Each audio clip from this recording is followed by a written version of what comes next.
यह एक low level spiritual field होता है जिसमें सिर्फ ऑर्डिनरी लिंगम ही उगाई जा सकती है, और वक्त के साथ इसका आखिरी अंजाम एक वेस्टलैंड बन जाना ही होता है। लेकिन जब मैं इसे पहली बार देखता हूँ तब मैं अपनी पूरी लाइफ की सेविंग्स लगाकर इसे रेंट पर ले लेता हूँ, जिस पर मैं इसमें वो ऑर्डिनरी रेमी भर देता हूँ जिसके बारे में पहले मुझे कुछ भी पता नहीं था। और ये देखकर सब लोग चुपके से मेरा मजाक उड़ाते हैं और मुझे बेवकूफ समझते हैं, लेकिन उन्हें यह नहीं पता होता कि मैं सिर्फ रेमी हार्वेस्टेड नहीं कर रहा होता, बल्कि साथ ही साथ ऐसी चीजें भी कलेक्ट कर रहा होता हूँ जिन्हें वो लोग देख भी नहीं सकते हैं, जिस पर मैं एक लंबी सी जम्हाई लेता हूँ। इस वक्त मैं पूरी तरह कंफ्यूज्ड होता हूँ, मेरी आंखें लाल हो रही होती हैं और मैं अपनी छोटी सी सेविंग्स लेकर काम पर जाने की तैयारी कर रहा होता हूँ। फिर जब मैं बाहर निकलता हूँ तब जाते जाते एक बार पीछे मुड़कर पड़ोस वाले कोर्टयार्ड की तरफ देखता हूँ, जिस पर मुझे फिर से गुस्सा आने लगता है, क्योंकि पड़ोस में रहने वाली कल्टीवेटर एक जवान लड़की होती है और काफी खूबसूरत भी लगती है, लेकिन हर 3 या 5 दिन में वो किसी मेल कल्टीवेटर को रात बिताने के लिए अपने घर लेकर आती है, और पिछली रात तो उसने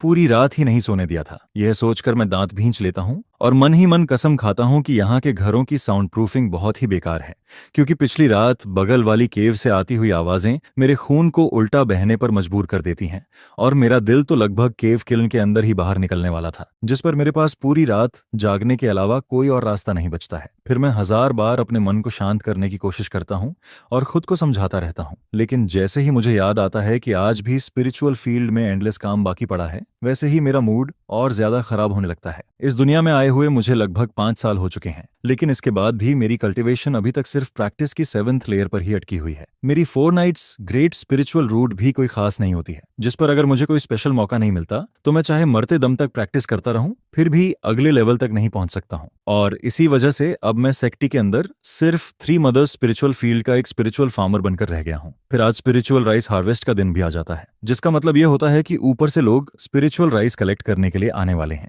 जिस पर पीछे से एक आवाज आती है, अरे शाओचिंग, आज इतनी सुबह ही काम पर लग गए, लगता है इस बार की स्पिरिचुअल राइस की क्रॉप काफी अच्छी हुई है। मैं मुड़कर देखता हूँ और एली के पास डमलिंग्स के बारे में सोच रहा चांगशी मुस्कुराते हुए मुझे देख रहा होता है, जिस पर मैं भी मजबूरी में कमाने में एक फीकी सी स्माइल दे देता हूँ। फिर मैं कहता हूँ, अच्छी कहाँ है, तुम तो जानते ही हो कि मेरी कल्टीवेशन अभी सिर्फ 7th लेवल पर है, और लिंग्यू जुए भी मैंने बस 1 महीने पहले बिगिनर लेवल तक ही सीखी है, मैं उसे कुछ ही बार यूज कर पाता हूँ। जिस पर मैं थोड़ा रुककर कहता हूँ, ऊपर से मेरा स्पिरिचुअल सेंस भी बहुत कमजोर है, ऐसे में इस साल हार्वेस्ट अच्छी होगी, ऐसा सोच पाना भी मुश्किल है। यह सुनकर चांगशी हंसने लगता है और कहता है, कोई बात नहीं, तुम चाहो तो बाद में हमारे साथ फायर ज्वाइन कर सकते हो। लेकिन सेई लाओजियो यह सुनकर बस होंठ सिकोड़ लेता है और उसका जवाब बहुत ही वेग होता है। इसके कुछ देर बाद स्पिरिचुअल फील्ड के अंदर खड़े होकर मैं अपनी जमीन के एक हिस्से को देखता हूँ और मेरा मन अचानक बैठ जाता है, क्योंकि वहां की गोल्डन येलो स्पिरिचुअल डाओ बाकी जमीन से पूरी तरह अलग दिख रही होती है। अगर कोई दूसरा इंसान इसे देखता तो उसे यही लगता कि मैं यहाँ के सीडलिंग्स पर बहुत ध्यान दे रहा हूँ, लेकिन इसकी असली वजह सिर्फ मुझे पता होती है, क्योंकि मेरी स्पिरिचुअल अवेयरनेस बहुत कम है और मैं बहुत कम बार स्पेल कास्ट कर पाता हूँ,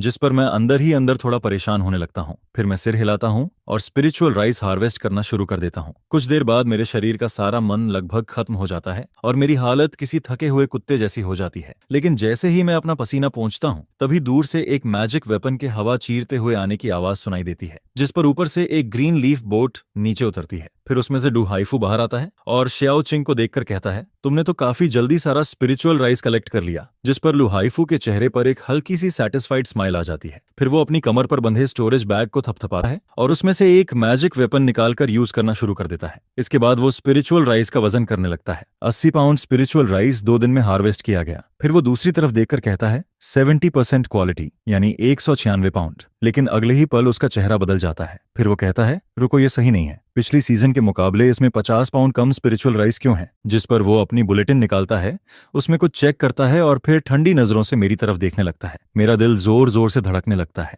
फिर मैं जल्दी से अपनी जेब में हाथ डालता हूँ और एक छोटा सा टाइट बैग निकालकर उसकी तरफ बढ़ा देता हूँ, जिस पर मैं जल्दी से कहता हूँ, सीनियर डू, मुझे माफ कर दीजिए, ये आधा बैग स्पिरिचुअल राइस है, इसे आप थोड़ा स्नैक्स समझकर रख लीजिए और इस बार मुझे छोड़ दीजिए। हालांकि यह करते वक्त मेरे दिल में बहुत दर्द हो रहा होता है, क्योंकि उस बैग के अंदर मेरी लगभग पूरी सेविंग्स रखी हुई होती है। डू हाइफू वह बैग ले लेता है, फिर उसे हाथ में थोड़ा सा हिलाता है और उसके बाद उसका एटीट्यूड पहले से काफी नरम हो जाता है। फिर वो कहता है, सिर्फ इस बार के लिए छोड़ रहा हूँ, लेकिन आगे से ऐसा दोबारा मत करना। जिस पर वो हाथ उठाकर आगे वेव करता है और उसके सामने रखे बड़े बड़े स्पिरिचुअल राइस के बैग्स तुरंत गायब हो जाते हैं। इसके बाद वो मेरी तरफ देखकर कहता है, तुम ऐसे ज्यादा दिन तक नहीं चल सकते, मुझे लगता है तुम भी कुछ न कुछ सुन चुके होगे। फिर फिर वो थोड़ा रुकता है और कहता है, मैं तुम्हें एक बात बता देता हूँ, मुझे अभी खबर मिली है कि इस साल की रैंकिंग बदल दी गई है। सबसे नीचे वाले 10 लाइव्स स्पिरिट फार्मर को फ्रंट लाइन बैटल कैंप में भेजा जाएगा ताकि वहां मैन पावर पूरी की जा सके। यह सुनते ही मैं वहीं का वहीं जम जाता हूँ। डुहाइफू इतना कहकर मेरी तरफ दोबारा देखता भी नहीं है और अपनी लीफ बोट लेकर वहां से चला जाता है, जिस पर मैं काफी देर तक वहीं खड़ा रह जाता हूँ। फिर मैं बचा हुआ स्पिरिचुअल राइज उठाता हूँ और उसे अपने घर वापस लेकर जाने लगता हूँ। लेकिन इस वक्त मेरा दिमाग पूरी तरह बिखर चुका होता है, क्योंकि मैं बहुत अच्छी तरह जानता हूँ कि मेरी स्पिरिचुअल राइज प्रोडक्शन को देखकर इस बार मैं 100% उन सबसे नीचे रैंक वाले लोगों में आने वाला हूँ। और स्पिरिट फेदर गेट का बैटल कैंप ऐसा प्लेस होता है जहां लोगों के मरने की पॉसिबिलिटी बहुत ज्यादा होती है। वहां का नाम सुनते ही हर किसी के चेहरे का कलर बदल जाता है, क्योंकि फ्रंट लाइन पर मेरे जैसे लो लेवल कल्टीवेटर को सिर्फ रास्ता दिखाने वाला कैनन फोडर माना जाता है, जिस पर मैं अंदर ही अंदर डरने लगता हूँ और बार बार सिर्फ एक ही बात सोचता रहता हूँ, मैं क्या करूं? मैं बैटल कैंप में जाकर कैनन फोडर नहीं बनना चाहता। मैं इसे बिल्कुल भी एक्सेप्ट नहीं कर पाता हूँ। फिर मैं काफी देर तक यही सोचता रहता हूँ और इसी सोच में धीरे धीरे मेरी आंख लग जाती है, जिस पर एक अजीब सी रोशनी मेरी आंखों के सामने चमकने लगती है। वो रोशनी मेरी सोल के अंदर तक चली जाती है और फिर मैं एक बहुत लंबा सपना देखने लगता हूँ। उस सपने में हर तरह के अजीब प्लांट्स दिखाई देते हैं, जिस पर ऐसा लगता है जैसे उन्हें कोई मिरेकल मिल गया हो और वो सब अनबिलीवेबल स्पीड से पागलों की तरह बढ़ने लगते हैं। फिर मुझे महसूस होता है कि यह दिन कभी ना कभी आना ही था, जिस पर अचानक ऐसा लगता है जैसे मेरे दिमाग के अंदर कुछ फट जाता है। फिर अगले दिन मैं उठता हूँ और अपना सूजा हुआ सिर पकड़ लेता हूँ। मेरा पूरा शरीर चकरा रहा होता है, जिस पर मैं बिस्तर से नीचे उतरता हूँ, थोड़ा पानी मारता हूँ और कोर्टयार्ड में बने फ्लावर पूल की तरफ चला जाता हूँ, क्योंकि रोज की तरह मुझे क्रॉप्स की आदतें स्टडी करनी होती हैं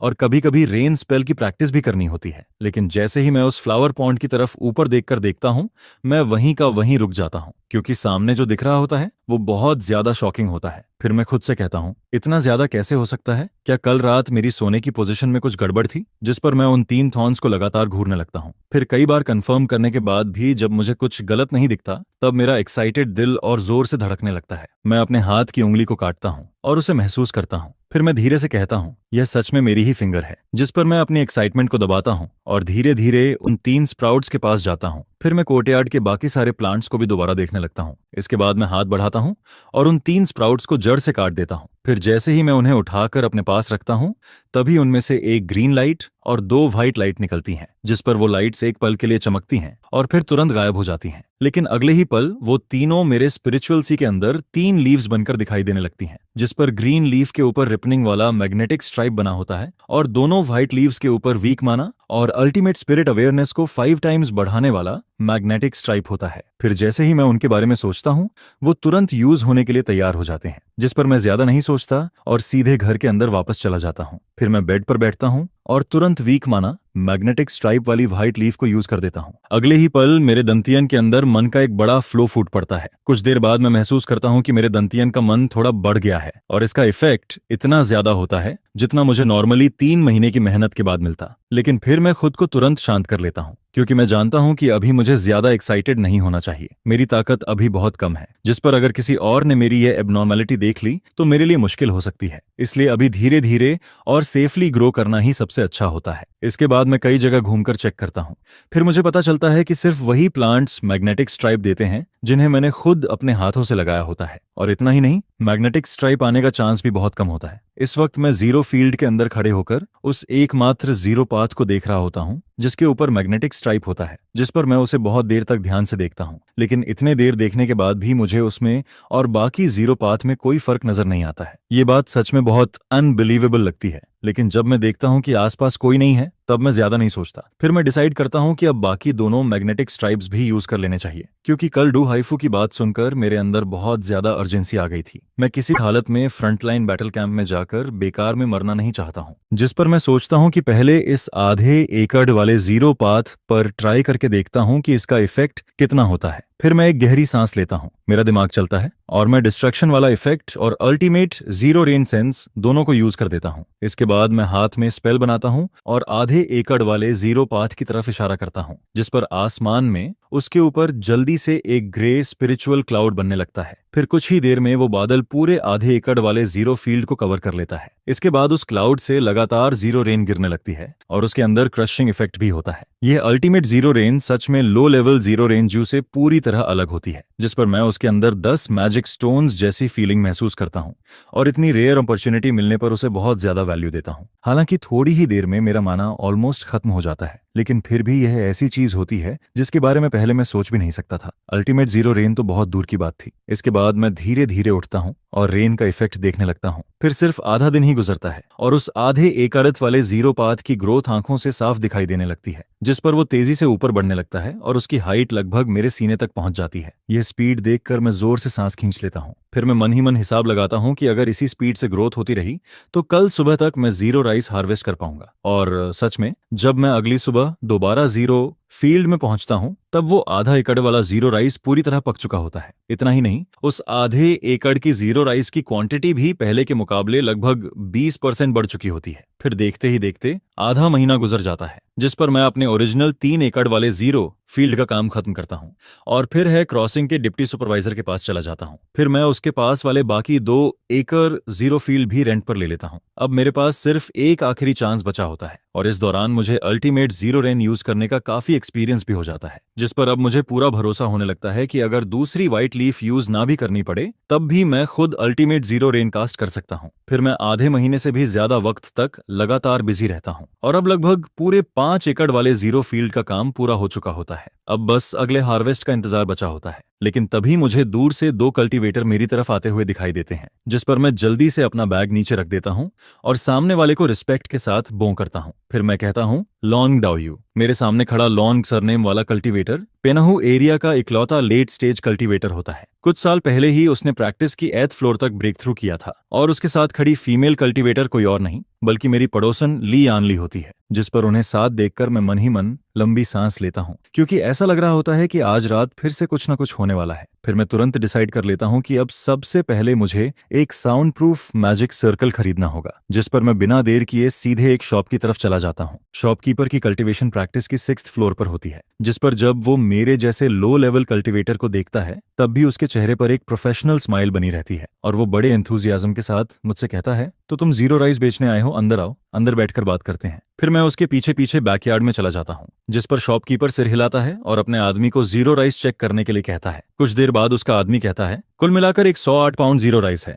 मैं इसे लो ग्रेड स्पिरिट स्नैक्स के हिसाब से हर 5 पाउंड पर एक पीस की रेट में खरीद सकता हूँ। टाओइस्टियन फ्रेंड, तुम्हें डील मंजूर है? जिस पर मैं खुशी से सिर हिला देता हूँ। फिर मैं उससे पूछता हूँ, बाय द वे, क्या आपकी शॉप में साउंड प्रूफ मैजिक सर्कल भी मिलता है? यह सुनकर शॉपकीपर हल्का सा मुस्कुराता है। फिर वो अपना स्टोरेज बैग थपथपाता है और उसमें से एक सिंपल फॉर्मेशन निकालकर मेरे सामने रख देता है, जिस पर वो कहता है, बिल्कुल, ये साउंड प्रूफ मैजिक सर्कल है। इसकी कीमत 10 लो ग्रेड स्नैक्स है। फिर मैं उससे पूछता हूँ, क्या इसे थोड़ा सस्ता नहीं कर सकते? जिस पर वो सिर हिलाता है और कहता है, नहीं। फिर मैं कुछ देर सोचता हूँ और कहता हूँ, तो फिर मुझे एक स्टोरेज बैग भी दे दो। जिस पर शॉपकीपर जवाब देता है, sound proof magic circle 10 snacks, storage bag 12 snacks. लेकिन क्योंकि तुम दोनों साथ में ले रहे हो इसलिए मैं एक पीस कम ले लूंगा। कुल 21 स्नैक्स देने होंगे। मैं मन ही मन सोचने लगता हूं कि पैसा कमाना कितना मुश्किल है और खर्च करना कितना आसान, क्योंकि मेरा दिल चाहता है कि हर एक कॉइन बचाकर घर ले जाऊं। लेकिन डील पूरी होने के बाद मैं शॉप से बाहर निकल जाता हूं और एक लंबी सांस भरता हूं। फिर मैं घर वापस आता हूं और साउंड प्रूफ मैजिक सर्कल को सेट कर देता हूं। अब पड़ोस में चाहे जितना भी शोर हो या ली एनली कुछ भी करे, उसका मुझ पर कोई असर नहीं पड़ने वाला होता है। इसके बाद मेरा पूरा ध्यान 5 मदर्स स्पिरिचुअल फील्ड पर चला जाता है। फिर 10 दिन गुजर जाते हैं और स्पिरिचुअल फील्ड के अंदर स्पिरिचुअल राइस ग्रो होना शुरू हो जाता है, जिस पर मैं तुरंत फील्ड की तरफ भागता हूं और जाकर उसे चेक करता हूं।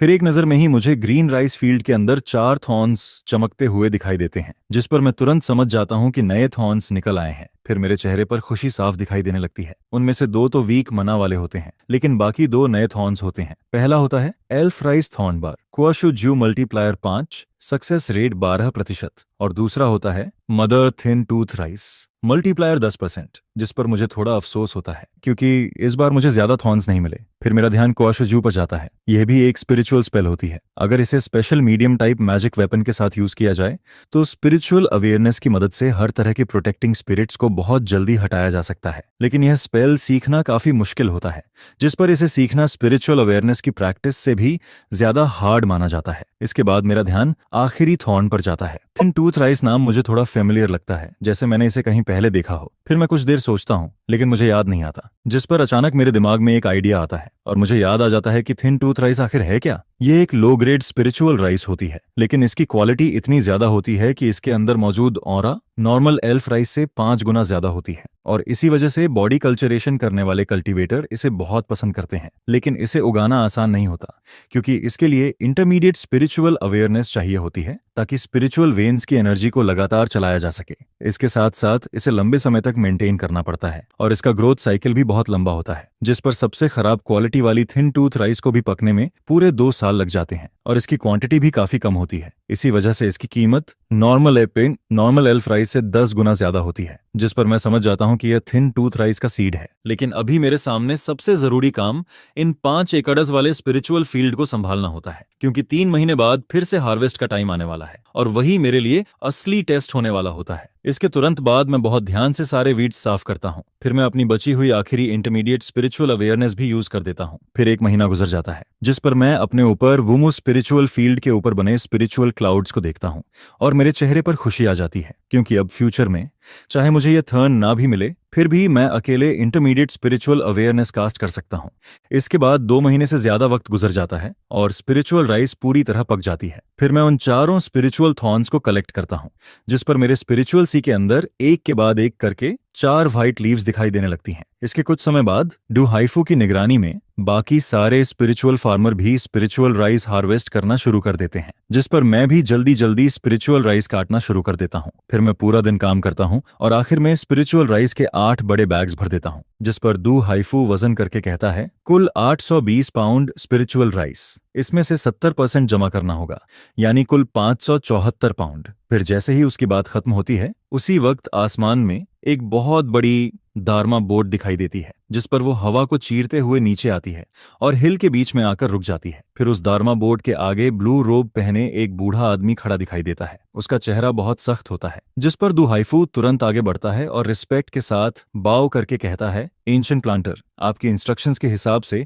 इस सीजन का सारा स्पिरिचुअल राइस कलेक्ट कर लिया गया है, कृपया चेक कर लीजिए। फिर दारमा बोट पर खड़ा एंशिएंट प्लांटर बिना किसी इमोशन के नीचे सबकी तरफ देखता है और फिर वो कहता है, इस साल के 3 सीजन की स्पिरिचुअल राइस कलेक्शन अब पूरी हो चुकी है। इसके बाद उसकी आवाज और ज्यादा ठंडी हो जाती है। फिर वो कहता है, सेक्ट के ऑर्डर के हिसाब से इस बार स्पिरिचुअल राइस प्रोडक्शन में सबसे नीचे आने वाले 10 कल्टीवेटर को फ्रंटलाइन बैटल कैंप में भेजा जाएगा, ताकि वहां मैन पावर पूरी की जा सके और कोई भी इस ऑर्डर को मना नहीं कर सकता। उसकी आवाज किसी थंडर की तरह पूरे फील्ड में गूंज जाती है, जिस पर सारे स्पिरिचुअल फार्मर घबरा जाते हैं। फिर कोई चिल्लाकर कहता है, क्या फ्रंटलाइन बैटल कैंप? हम वहां कैसे जा सकते हैं? और कोई दूसरा कहता है, अगर ऐसा था तो हमें पहले क्यों नहीं बताया गया? जिस पर पूरे क्राउड में पैनिक फैल जाता है। हर किसी के चेहरे पर डर साफ दिखाई देने लगता है, लेकिन एंशिएंट प्लांटर का चेहरा बिल्कुल नहीं बदलता। फिर उसके शरीर से QI रिफाइनिंग स्टेज की प्रेशर निकलती है और सबके ऊपर फैल जाती है, जिस पर अगले ही पल सब लोग चुप हो जाते हैं। फिर वो ठंडी आवाज में कहता है, इन 3 सीजन की स्पिरिचुअल राइस प्रोडक्शन और सभी की रैंकिंग सब यहाँ है, तुम लोग खुद जाकर देख सकते हो। इसके बाद उसके पीछे खड़े डिसिपल्स आगे आते हैं और सामने की तरफ एक स्पेल छोड़ते हैं, जिस पर अगले ही पल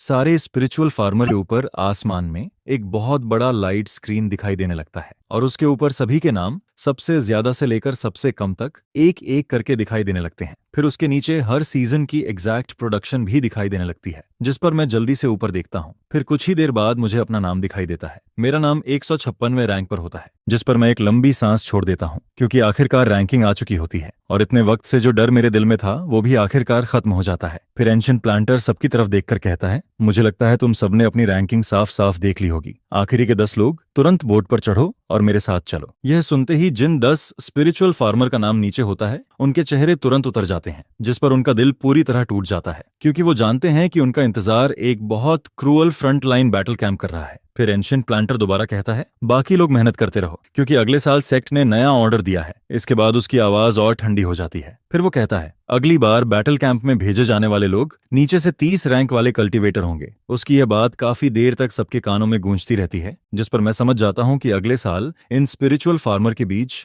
बहुत कंपटीशन होने वाला है, क्योंकि कोई भी फ्रंट लाइन पर जाकर कैनन फोर्डर नहीं बनना चाहता है। इसके बाद 0 राइस कलेक्ट होने का यह पूरा मामला आखिरकार खत्म हो जाता है और फिलहाल के लिए मुझे फ्रंटलाइन जाने की चिंता नहीं करनी पड़ती है, जिस पर मैं मन ही मन फैसला करता हूं कि इस बार मुझे किसी भी हालत में QI रिफाइनमेंट की 3rd फ्लोर तक ब्रेक थ्रू करना है। फिर मैं अपनी छोटी सी केबिन के अंदर बैठा होता हूँ। मैं बेड पर बिछी हुई स्ट्रॉ मैट पर बैठता हूँ, अपनी आंखें बंद करता हूँ और दोनों वीक मना मैग्नेटिक स्ट्राइप यूज करने की तैयारी करता हूँ, जिस पर मैं धीरे धीरे पहला मैग्नेटिक स्ट्राइप यूज करता हूँ। फिर मैं अपने दंतियन के अंदर मना को गाइड करना शुरू कर देता हूँ। मुझे महसूस होता है कि मेरा बॉटलनेक थोड़ा ढीला पड़ा है, लेकिन इसके बाद भी कोई रिएक्शन नहीं होता है, जिस पर मेरी भौहें सिकुड़ जाती हैं और मैं बिना रुके दूसरा मैग्नेटिक स्ट्राइप भी यूज कर देता हूँ। फिर दोनों वीक मना मैग्नेटिक स्ट्राइप पूरी तरह खत्म हो जाते हैं, लेकिन इसके बाद भी मैं ब्रेक थ्रू नहीं कर पाता हूँ। यही टैलेंट का फर्क होता है। QI रिफाइनमेंट की 7th लेयर के पीक और 8th लेयर के बीच अभी भी थोड़ा सा गैप बाकी होता है, लेकिन हालांकि इस बार मेरी कल्टीवेशन ब्रेक थ्रू नहीं करती है, फिर भी मेरा चीसी और डेंटियन पहले से काफी ज्यादा खुल जाता है और मेरा मन भी पहले के मुकाबले लगभग 1/3 बढ़ जाता है,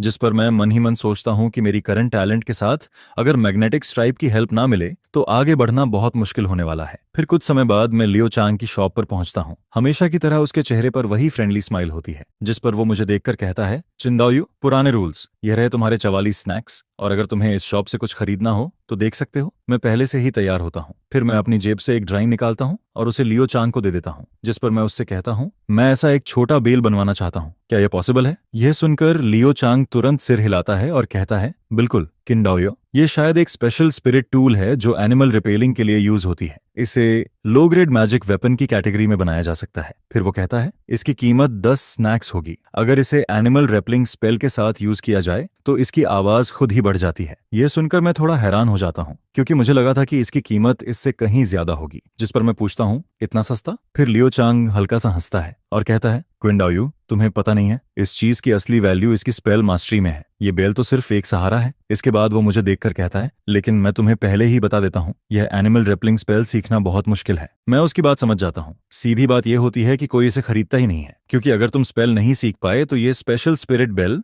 सिर्फ डेकोरेशन बनकर रह जाएगी और स्नैक्स भी बेकार चले जाएंगे। लेकिन मेरे लिए ऐसी कोई प्रॉब्लम नहीं होती है, जिस पर मैं तुरंत उसे 10 स्नैक्स दे देता हूँ और वो स्पिरिट बेल ले लेता हूँ। फिर मैं उससे पूछता हूँ, क्या तुम्हारे पास कोई ऐसा एलिक्सर है जो ची ट्रेनिंग की कल्चरेशन बढ़ा सके? क्योंकि मैं अभी भी 8th लेयर तक ब्रेक थ्रू ना कर पाने की बात को छोड़ नहीं पाया होता हूँ। जिस पर वो मुझे ऊपर की 3rd फ्लोर पर जाने के लिए कहता है। फिर कुछ देर बाद मैं शॉप से वापस बाहर निकलता हूँ। मेरे पास अभी भी 40 स्नैक्स बची होती हैं, लेकिन मैं उन्हें खर्च नहीं कर पाता हूँ, क्योंकि कल्टीवेशन बढ़ाने वाली सबसे सस्ती एलिक्सर की कीमत भी 60 स्नैक्स से शुरू होती है। इसके बाद दिन ऐसे ही गुजरने लगते हैं। फिर विंटर आ जाती है और जीरो फील्ड 2 महीने के लिए रेस्ट पीरियड में चला जाता है। इस वक्त मैं अपने घर के बाहर जमा हुई बर्फ साफ कर रहा होता हूँ। तभी बगल में ली यानली के घर का वुडन डोर खुलता है, जिस पर मैं उसकी तरफ देखकर मुस्कुराता हूँ और कहता हूँ, ली डाओयू। ली यानली हमेशा की तरह काफी खूबसूरत लग रही होती है। फिर वो मुस्कुराकर कहती है, मैंने सुना है कि पिछली बार किन दाओयो की लिंगमी प्रोडक्शन बहुत अच्छी हुई थी। लगता है तुमने काफी स्नैक्स कमाई हैं। जिस पर मैं हंसकर कहता हूँ,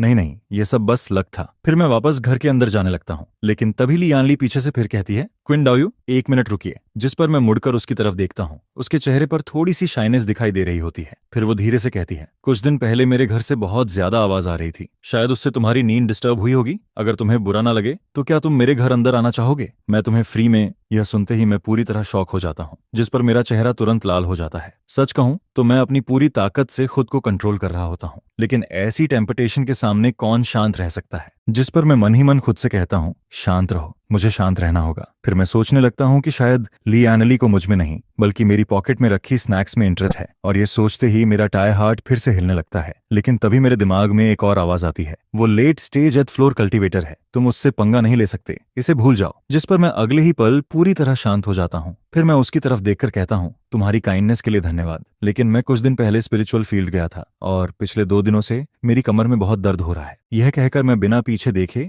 जल्दी से अपने घर के अंदर वापस चला जाता हूँ। फिर मैं जल्दी जल्दी हाथ मुंह धोने लगता हूँ, लेकिन तभी जब मेरा दिमाग इधर उधर की बातें सोच रहा होता है, उसी वक्त बाहर दरवाजे पर नॉक होने लगती है। जिस पर मैं एकदम रुक जाता हूँ और मन ही मन सोचता हूँ, क्या वो खुद चलकर मेरे दरवाजे तक आ गई है? मैं दरवाजा खोलता हूँ, जिस पर सामने खड़ा पर्सन काइलाओ ज्यू निकलता है, जिसे देखकर मैं एक पल के लिए भूल ही जाता हूँ और फिर जल्दी से इधर उधर देखता हूँ कि कहीं किसी और ने तो ये सामान कैजुअली रिसीव नहीं किया। जिस पर मैं बोलता हूँ, अरे तुम क्यों आए हो? जिस पर ताइलाओ, जो अपने हाथ में 2 बैग्स उठाए खड़ा रहता है, यह सुनकर वह तुरंत नाराज हो जाता है और कहता है, क्या मतलब, तुम किड ऐसा बोलते हो? मैं क्यों नहीं आ सकता? मैं इतनी अच्छाई से तुम्हारे लिए हैंडमेड स्वीट पोटैटो रोस्ट लेकर आता हूँ और तुम ऐसा बोलते हो? चलो मैं जा रहा हूँ। जिस पर ओल्ड वाइन मुड़कर वापस जाने लगता है। यह देखकर मैं जल्दी से उसके सामने आ जाता हूँ और कहता हूँ, नहीं, मेरा वो मतलब नहीं था। फिर मैं उसे घर के अंदर लेकर आता हूँ और दोनों बैठ जाते हैं। इसके बाद ओल्ड वाइन अपने हाथ में पकड़ी वाइन की पॉट मुझे देता है, लेकिन उसके चेहरे पर अभी भी गुस्सा बना रहता है। फिर वह कहता है, तुम्हें पता भी है, हमारे पास में एक नया नेबर आया है। जिस पर मैं हैरानी से उसकी तरफ देखता हूँ और पूछता हूँ, नया नेबर? जिस पर ओल्ड वाइन मुझे ऐसे देखता है जैसे उसे पहले से पता हो कि मुझे कुछ भी खबर नहीं रहती। फिर वह लंबी सांस लेता है और मेरी तरफ उंगली दिखाकर कहता है, सच में मुझे नहीं पता तुम्हारे बारे में क्या बोलूं। कुछ दिन पहले हमारी गली में एक नया ह्यूजेस शिफ्ट होकर आता है, लेकिन वो कोई नॉर्मल इंसान नहीं बल्कि एक हुओजन ड्राइवर डैंशी निकलता है। अगर तुम्हारी उससे अच्छी जान पहचान हो जाए तो शायद एक दिन काम आ जाए। जिस पर मैं थोड़ा शॉक्ड होकर पूछता हूँ, लेकिन एल्केमी पोएट्री जैसा कैरेक्टर यहाँ कैसे आ सकता है? फिर ओल्ड वाइन कहता है, मैंने सुना है कि उसे सिर्फ 1 साल के लिए स्पॉन्सर किया गया है, असली रीजन किसी को नहीं पता। इसके बाद वो फिर कहता है, हम दोनों जाकर उससे मिल लेते हैं। वैसे भी खाली हाथ जाना थोड़ा वल्गर लगेगा, तुम मुझे एक पॉट वाइन दे देना, और वैसे भी मैं उस डैन शी की वजह से थोड़ा फायदा उठा लूंगा। यह सुनकर मैं कुछ देर के लिए बिल्कुल स्पीचलेस हो जाता हूँ। कुछ देर बाद हम दोनों उसके घर के सामने पहुंचते हैं। फिर वहां का वुडन डोर धीरे से खुलता है, जिस पर हमारे सामने व्हाइट कपड़े पहने लगभग 20 साल का एक यंग मैन आता है। उसकी कल्चरेशन देखकर पता चलता है कि वह ची ट्रेनिंग के 5th फ्लोर पर है। जिस पर मैं और CI लाओजियो दोनों ही हैरान रह जाते हैं, क्योंकि हमने नहीं सोचा था कि सामने वाला इतना यंग होगा। फिर वह यंग मैन मुस्कुराकर कहता है, मैंने सुना था कि यहाँ एक डैन पोएट्री टाओइस्ट रहने आया है, इसलिए सोचा कि तुम दोनों जरूर मिलने आओगे। आगे से हम सब नेबर्स रहेंगे। इसके बाद वह थोड़ा झुककर हमारा स्वागत करता है। फिर मैं अपने हाथ का गिफ्ट आगे करता हूँ, जिसमें मैंने 5 पाउंड और आधा राइस रखा होता है। वहीं चेलाओजियो भी आगे आता है और उसके हाथ में अचानक उसकी अपनी वाइन की एक एक्स्ट्रा पॉट दिखाई देती है। जिस पर व्हाइट कपड़ों वाला यंग मैन हमारा गिफ्ट एक्सेप्ट करता है और हमें घर के अंदर बुलाता है। फिर वह कहता है, दोनों टाओइस्ट को फॉर्मल होने की जरूरत नहीं है। जिसके बाद सु युकिंग 2 ऑर्डिनरी जैड बॉटल्स निकालता है और हम दोनों को एक एक बॉटल देता है। मैं बड़ी पोलिटली उस जैड बॉटल को लेता हूँ और हल्का सा देखकर समझ जाता हूँ कि उसके अंदर ची ट्रेनर के लिए ब्रेथ रिटर्न पिल रखी हुई है, जो माना को जल्दी रिकवर करने में मदद करती है। एक बॉटल की कीमत करीब 5 युआन होती है और उसके अंदर 11 लो ग्रेड पिल्स रखी होती हैं। यह देखकर मैं समझ जाता हूँ कि सामने वाला सच में एक डांशी है, क्योंकि उसका हाथ बहुत खुला हुआ है। दूसरी तरफ मैं और क्याई लाजू, जो दोनों नाली ने दिए हुए थोड़े से राइस को देखकर थोड़ा शर्मिंदा फील करते हैं। लेकिन अच्छी बात यह रहती है कि सल्टन शी इस बात को बिल्कुल सीरियस नहीं लेता। इसके बाद हम लोग बैठकर बात करने लगते हैं, जिस पर थोड़ी देर बाद हमें पता चलता है कि सुल्तान शी कोई नॉर्मल डैनशी नहीं बल्कि middle grade Dan poem master है। यह सुनकर मैं और काई लाओजियो दोनों तुरंत अपना सामान समेटने लगते हैं, लेकिन तभी बाहर से एक और पर्सन अंदर आता है, जिस पर हम तीनों पीछे मुड़कर देखते हैं और पता चलता है कि यह भी एक टॉइस्ट फ्रेंड है जो यहाँ पहुंचा है। जिस पर सुल्तान शी तुरंत उठकर उसका स्वागत करता है। वहीं सामने वाला टॉइस्ट भी बहुत रिस्पेक्टफुल एटीट्यूड के साथ उसे ग्रीट करता है। फिर वह 2 जेट बॉक्सेस निकालता है और सीधे सुल्तान शी को दे देता है। उन बॉक्सेस के अंदर शुआन लिनकाओ रखा होता है। यह देखकर सुल्तान शी के चेहरे पर स्माइल आ जाती है। फिर वह अपना स्टोरेज बैग थपथपाता है और उसके अंदर से एक खूबसूरत जैड बॉटल निकालकर उस टाओइस्ट फ्रेंड को रिटर्न गिफ्ट के रूप में दे देता है। इसके बाद सुल्तान शी और वह टाओइस्ट फ्रेंड आपस में इतनी पैशन के साथ बातें करने लगते हैं कि वे दोनों पूरी तरह से हमें इग्नोर करने लगते हैं। जिस पर साइलाओ जो धीरे से मेरी तरफ देखकर कहता है, ये तो बहुत ज्यादा हो गया, तुम्हें पहले क्यों नहीं बताया कि सल्तन शी इतना यंग है और ऊपर से middle grade Dan poem master भी है। अगली बार अगर ऐसी कोई अच्छी चीज हो तो मुझे मत बुलाना। फिर धीरे धीरे टाइम ऐसे ही गुजरता रहता है। 4 सीजन्स बदलती रहती हैं और स्प्रिंग फ्लावर्स फिर से खिलने लगते हैं। वहीं मेरी 5 मदर्स भी मिट्टी पलटकर फिर से 0 राइस को दोबारा प्लांट कर देती हैं। इस बार मैं पिछले बार मिली हुई 5 काइंड्स की बीस्ट टूथ राइस एंट्रीज का इस्तेमाल करता हूँ। फिर इसी तरह 2 महीने और गुजर जाते हैं, जिस पर मेरे स्पिरिचुअल फील्ड के अंदर स्पिरिचुअल राइस धीरे धीरे लंबा होने लगता है। लेकिन मैं तियान गेंग के पास बैठा रहता हूँ और जमीन को ब्लैंक एक्सप्रेशन के साथ देखता रहता हूँ, बिल्कुल किसी सोर्सरर की तरह। अच्छी बात यह रहती है कि मेरी इंटरमीडिएट स्पिरिचुअल लैंग्वेज टेक्निक लगातार काम करती रहती है, जिस पर 4 मदर स्पिरिट फील्ड के अंदर एल्फ राइस बहुत अच्छी तरह ग्रो करता है। और इसी दौरान मुझे 3 नई एंट्रीज भी मिलती हैं, जिनमें से एक वही रिमाइंडर एंट्री होती है जिसके बारे में मैं इतने समय से सोच रहा था। लेकिन बुरी बात यह रहती है कि मैंने जो फीमेल बीस्ट टूथ राइस लगाया था उसमें अभी तक कोई रिएक्शन नहीं आता, यहाँ तक कि उसमें एक भी टूथ बाहर नहीं निकलता। जिस पर मैं परेशान होकर सोचता हूँ, आखिर प्रॉब्लम क्या है? मैंने तो स्पिरिचुअल बुक में दिए गए मेथड के हिसाब से ही इसे प्लांट किया था। फिर मैं और भी कंफ्यूज हो जाता हूँ, क्योंकि मैंने इंटरमीडिएट स्पिरिचुअल लैंग्वेज टेक्निक का इस्तेमाल भी कम नहीं किया था, जिस पर मुझे लगने लगता है कि इस बार शायद मैं बुरी तरह लॉस में चला गया। और फिर ऐसे ही 2 महीने और गुजर जाते हैं, जिसके बाद साल की पहली सीजन की स्पिरिचुअल राइस हार्वेस्ट मेरे सामने आती है, लेकिन मेरी मदर बीस्ट टूथ राइस अभी भी सिर्फ बाहर से स्प्राउट्स निकाल रही होती है, उसके अलावा कुछ नहीं। इस सीजन में जिंगलिंग M7 एक शून्य की कुल हार्वेस्ट 30 पाउंड निकलती है, और मेरे सी ऑफ स्टोन्स के अंदर एक और ग्रीन रिमाइंडर एंट्री और 2 वाइट वीक माना एंट्रीज दिखाई देती हैं, जिस पर डू हाईफू मेरे फील्ड की तरफ देखकर हैरान हो जाता है। फिर वह धीरे से बोलता है, तुमने यहाँ बीस्ट टूथ राइस लगाया है? जिस पर मैं श्याओ जे को ब्लेम नहीं करता, बल्कि चुपचाप वहीं खड़ा रह जाता हूँ। क्या हमेशा अपने एल्फ को साथ रखना अच्छा नहीं होता? बेकार में स्नैक्स क्यों वेस्ट करना? ये बीस्ट टूथ राइस तो छोड़ो, सेक्ट के फर्स्ट ऑर्डर स्पिरिट मास्टर भी इसे बहुत कम बार सक्सेसफुली ग्रो कर पाते हैं। आमतौर पर बीस्ट टूथ राइस 3 महीने में ग्रो होकर उसमें टीथ निकलने लगते हैं, लेकिन तुम्हें यहाँ 4 महीने हो चुके हैं और इसमें अभी तक कोई मूवमेंट नहीं आया। ये काम बहुत मुश्किल है। इस सीजन की स्पिरिचुअल राइस प्रोडक्शन से तुम्हारे पास अब बाहर 200 से भी ज्यादा हो चुका है, इसलिए अभी मुझे रैंकिंग की ज्यादा टेंशन नहीं है। आखिर मेरे हाथ में एक एंट्री है जिस पर मुझे पूरा कॉन्फिडेंस रहता है, लेकिन इस बीस्ट टूथ राइस को लेकर मैं अभी भी थोड़ा अनविलिंग फील करता हूँ। मुझे डर लगता है कि अगर मैंने अर्जिंग एंट्री यूज कर दी और फिर भी ये ग्रो नहीं हुआ तो क्या होगा। फिर ऐसे ही एक दिन शांत दिनों के बीच मैं आखिरकार फीमेल बीस्ट टूथ राइस पर अपनी आखिरी रिमाइंडर एंट्री यूज कर देता हूँ, जिस पर मैं बहुत नर्वस और अनईजी नजरों से उसे देखता रहता हूँ। और फिर अचानक मिट्टी के अंदर से एक हल्का सा टेंडर शूट बाहर निकलता है। यह देखकर मेरी आंखें शौक में खुल जाती हैं और मेरा दिल, जो इतने समय से अटका हुआ था, आखिरकार थोड़ा शांत हो जाता है। फिर मैं धीरे से सांस लेता हूँ, जिसके बाद बीस्ट टूथ राइस का स्पिरिचुअल सीडलिंग बहुत तेजी से ग्रो करने लगता है। वह लगातार ऊपर बढ़ता रहता है और लगभग 2 इंच तक पहुंचकर रुकता है। इसके बाद स्पिरिचुअल फील्ड के अंदर रिमाइंडर इफेक्ट भी धीरे धीरे गायब होने लगता है,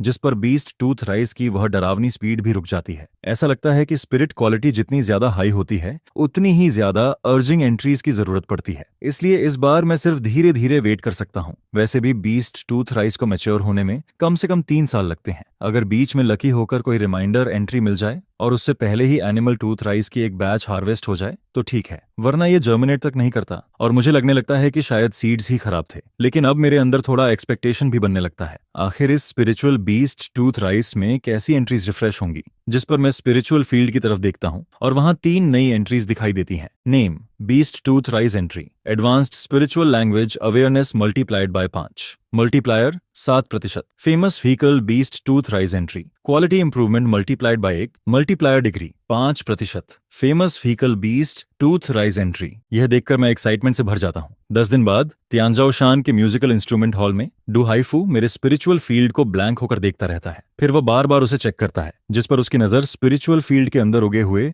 हरे टीथ पर जाती है, जिन पर कुछ यूनिक रेड पैटर्न्स बने हुए होते हैं। आखिर में वह कंफर्म कर देता है कि यह सच में बीस्ट टूथ राइस के लीव्स हैं। फिर वह मेरी तरफ एक कॉम्प्लिकेटेड एक्सप्रेशन के साथ देखता है और कहता है, तुम किड ने सच में इसे सक्सेसफुली ग्रो कर लिया? जिस पर मैं कुछ देर तक कुछ बोल ही नहीं पाता। कुछ दिन बाद वह फिर मुझसे पूछता है, अब beast tooth rice successfully grow हो चुका है, आगे का स्टेप सिर्फ टाइम की बात है। अब पहले कोई फिजिकल प्रैक्टिस टेक्निक ढूंढो। इमोर्टल कल्चरेशन की दुनिया हर समय बदलती रहती है और यहाँ कुछ भी परमानेंट नहीं होता। मेरी स्पिरिचुअल रूट ऑटोनॉमी बहुत खराब है, जिस वजह से मेरी कल्टीवेशन स्पीड भी काफी स्लो रहती है। इसलिए मुझे अपने लिए कुछ ऐसे मेथड्स ढूंढने पड़ेंगे जो मुझे प्रोटेक्ट कर सकें। मेरा गोल बिल्कुल क्लियर रहता है, शांति के समय में भी खतरे के लिए तैयार रहना चाहिए। फिर मैं चिंगयांग इमिटेशन डेकोरेशन और इमिटेशन टीचर सेंटर की तरफ जाता हूँ, जिसके बाद मैं ज्यूशुआन पेविलियन पहुंचता हूँ, जिस पर शॉपकीपर लियो मुझे देखते ही मुस्कुराता है और कहता है, क्विंडाओयो आगे, क्विंडाओयो ऊपर 4th फ्लोर के प्राइवेट रूम में चलिए। फिर हम दोनों ऊपर चले जाते हैं। मैं उसके साथ चलते हुए पूरे बड़े और स्पेशियस प्राइवेट रूम को देखता हूँ। वहां सब कुछ एंटीक,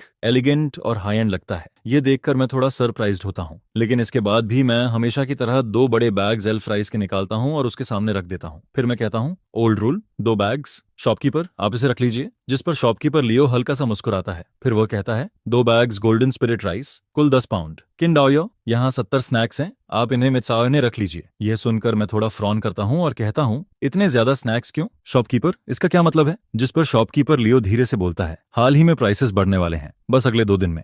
किंडाओयो हमारे रेगुलर कस्टमर हैं, इसलिए मैंने अपनी तरफ से पहले ही आपको प्राइस बढ़ने के बाद वाला रेट दे दिया। यह सुनकर मैं थोड़ा शॉक्ड हो जाता हूँ। स्नैक्स की प्राइस बढ़ने वाली है? अचानक ऐसा क्यों? क्या कुछ होने वाला है? जिस पर शॉपकीपर लियो धीरे से मुझे पूरा रीजन बताता है। फिर वह खिड़की के बाहर देखता है और रूम के अंदर एक साउंड प्रूफ कवर एक्टिवेट कर देता है, जिसके बाद वह धीरे से कहता है, युनजे विल्डरनेस में एक complete third order zero vein मिली है। यह सुनकर मेरे दिल में हलचल होने लगती है, क्योंकि ऐसी चीज मैंने सिर्फ रिकॉर्ड्स में पढ़ी थी। लेकिन फिर शॉपकीपर लियो आगे कहता है, उस जगह पर एक बार्बियन कैंप था जिसमें हजारों लोग थे। फ्रंटलाइन की लड़ाई के दौरान उस कैंप पर जिन्यून वैली के डिसिपल्स ने अटैक कर दिया, जिस पर जीरो ह्यूमन को बहुत बड़ा नुकसान हुआ। अब जीरो ह्यूमन और जिन्यून वैली के बीच का कॉन्फ्लिक्ट काफी लंबे समय तक चल सकता है। इसी वजह से सिर्फ जीरो राइस और मीट जैसे डेली आइटम्स ही नहीं, बल्कि बाकी कल्चरेशन रिसोर्सेज की प्राइसेस भी बढ़ने वाली हैं। यह सुनकर मैं लंबे समय तक चुप रह जाता हूँ। मुझे साफ फील होने लगता है कि एक बड़ा स्टॉर्म आने वाला है और मेरे दिल में एक बहुत बुरा फीलिंग पैदा होने लगता है। तभी मुझे समझ आता है कि हाल ही में लिंग ह्यूमन ने फ्रंट लाइन पर इतने ज्यादा लोगों को क्यों भेजा है। मैंने सुना था कि बार्बियन रिलिक्स में एक ग्रुप ऐसा भी है जो वेस्ट काटने में बहुत एक्सपर्ट है। फ्रंट लाइन पर ऐसे बहुत से लोग थे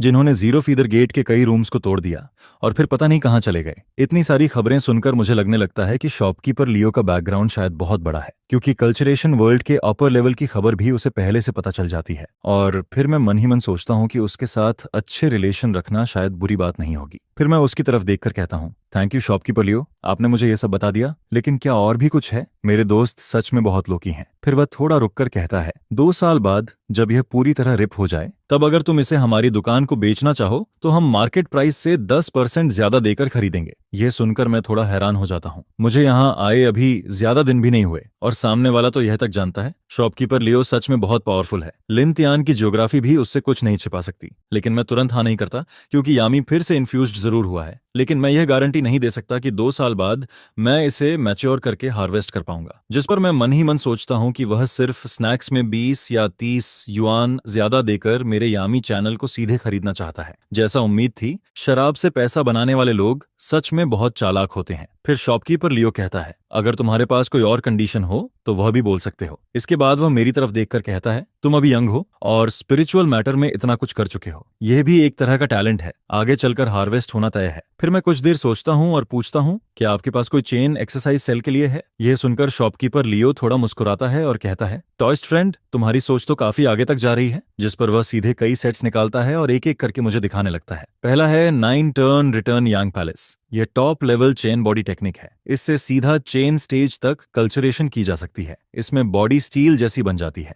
इसकी कीमत 30,010 है। यह सुनकर मैं बस होंठ सिकोड़ लेता हूँ। टेक्निक अच्छी है, लेकिन उसकी प्राइस उससे भी ज्यादा डेंजरस है। फिर वह दूसरा सेट निकालता है और कहता है, यह मिंगवांग कुई टीजू है। इससे बॉडी में 270 पॉइंट्स खोले जा सकते हैं और रियल स्टील कंडेंस होता है। यह हाई लेवल चेन टेक्निक है। इसकी कीमत 10,010 है। इसके बाद वह तीसरा सेट निकालता है। यह गोल्डन स्टील ब्रोकन एम्प्लॉय है। यह इंटरमीडिएट चेन टेक्निक है। 30 साल तक कल्टीवेट करने पर स्मॉल सक्सेस मिलता है। इसकी कीमत 510 है। इतना बोलते बोलते शॉपकीपर लियो का गला सूख जाता है। फिर वह टी का एक सिप लेता है और आगे बोलता है, on A heavenly evil for demon essence है। यह नाम सुनकर मैं तुरंत बोल पड़ता हूँ, यह टेक्निक अच्छी लग रही है, नाम भी काफी पावरफुल है, बस यही चाहिए। जिस पर शॉपकीपर लियो थोड़ा ऑकवर्ड होकर मेरी तरफ देखता है और कहता है, यह 1 स्टेप शार्पनिंग टेक्निक है। चेन स्टेज तक पहुंचने के बाद हर कोई इससे बीट्स बनाता है। फिर वह तुरंत कहता है, माफ करना, मैंने गलत उठा लिया। 1 घंटे बाद मैं जूशुआन पैविलियन से बाहर निकलता हूँ, लेकिन शॉपकीपर लियो ने जो टेक्निक्स दिखाई थी, उनमें से या तो मैं उन्हें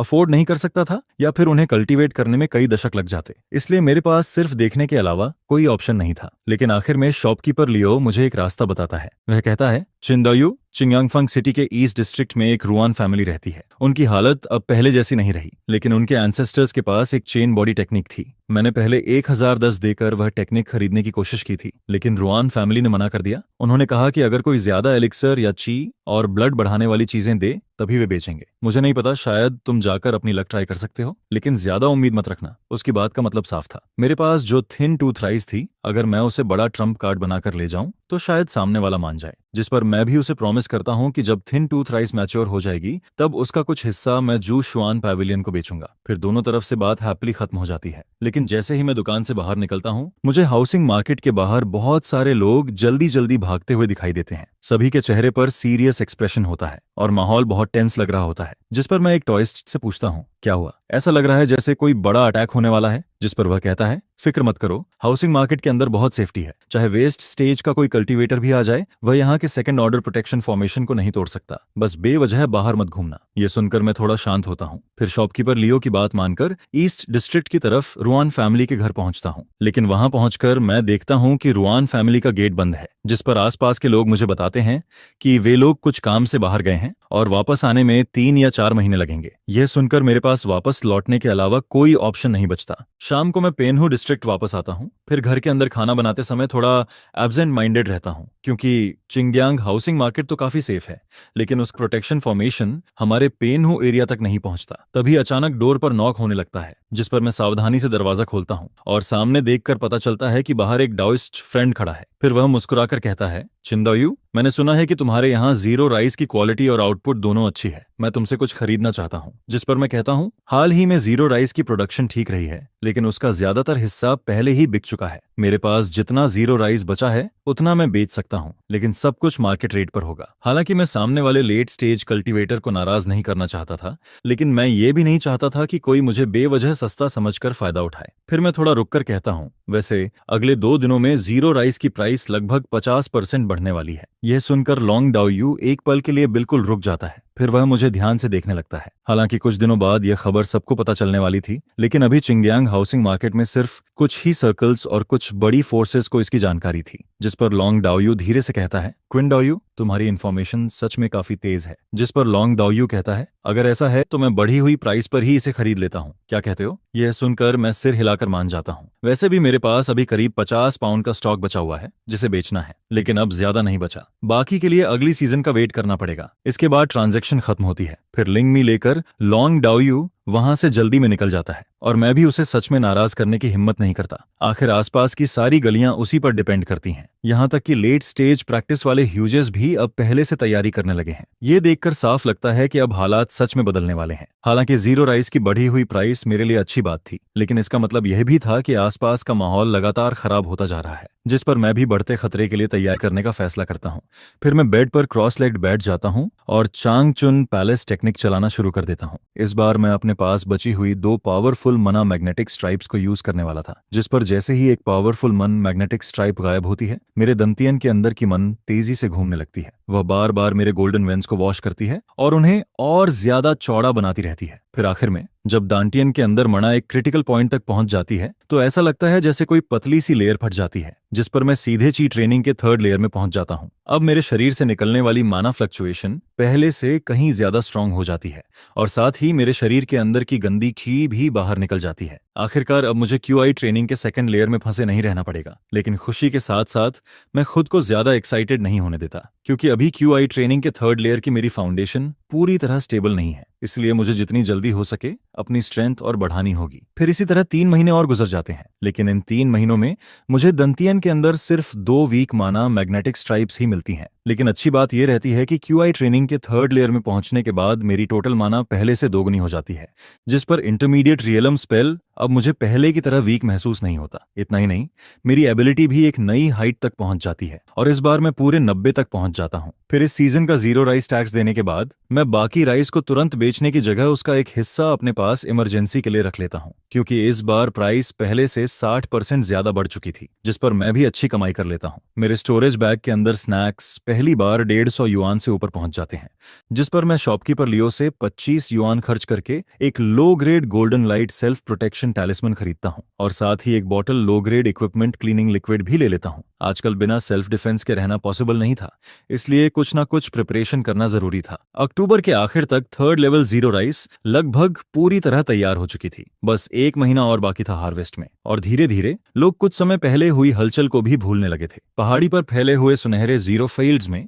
हर तरफ जीरो फार्मर्स की बिजी फिगर्स दिखाई देती थीं, क्योंकि इस साल की आखिरी सीजन की जीरो राइस हार्वेस्ट इन सभी जीरो फार्मर्स के लिए सबसे ज्यादा इंपॉर्टेंट थी, जिस पर बम्पर हार्वेस्ट का सोचकर कोई भी एक पल के लिए आराम नहीं करता। लगभग हर दिन वे लोग जीरो फील्ड में ही रहते हैं। वहीं मेरी एल्फ राइस फील्ड में इस सीजन सिर्फ एक वीक माना मैग्नेटिक स्ट्राइप ही निकली थी। उस समय मैं जीरो फील्ड में जीरो रेन अवेयरनेस यूज कर रहा था। तभी अचानक मुझे फुटस्टेप्स की आवाज सुनाई देती है, जिस पर मेरा दिल तुरंत अलर्ट हो जाता है और मैं तुरंत अपनी अवेयरनेस वापस ले लेता हूँ। फिर मैं पीछे मुड़कर देखता हूँ, जिस पर सामने आने वाला इंसान सुल्तान मास्टर निकलता है। उसे यहाँ देखकर मैं थोड़ा कंफ्यूज्ड हो जाता हूँ। वह यहाँ क्या कर रहा था? फिर वह धीरे से कहता है, रिलैक्स, बस थोड़ा केयरफुल रहो, टेंशन लेने की जरूरत नहीं है। मैं इस बार यहाँ थिन टूथ राइस की वजह से आया हूँ। इसके बाद वह कहता है, half life thing, red spirit dear. यह नाम सुनकर मैं पूरी तरह चौंक जाता हूँ, क्योंकि मैंने पहली बार यह नाम सुना था। लेकिन सुल्तान मास्टर आगे बताता है कि रेड स्पिरिट डियर एल्केमी में इस्तेमाल होने वाला एक बहुत इंपॉर्टेंट मटेरियल है। इसके बारे में बहुत कम लोग जानते हैं। फिर वह सीधे थिन टूथ राइस फील्ड के किनारे तक जाता है और वहां खड़े होकर बहुत ध्यान से उसे देखने लगता है, जिस पर वह पूरे जीरो फील्ड के चारों तरफ घूमता है। फिर आखिर में वह मेरी तरफ देखकर कहता है, सच सच बताओ, तुमने जो थिन टूथ राइस ग्रो की है उसने मुझे सच में सरप्राइज कर दिया।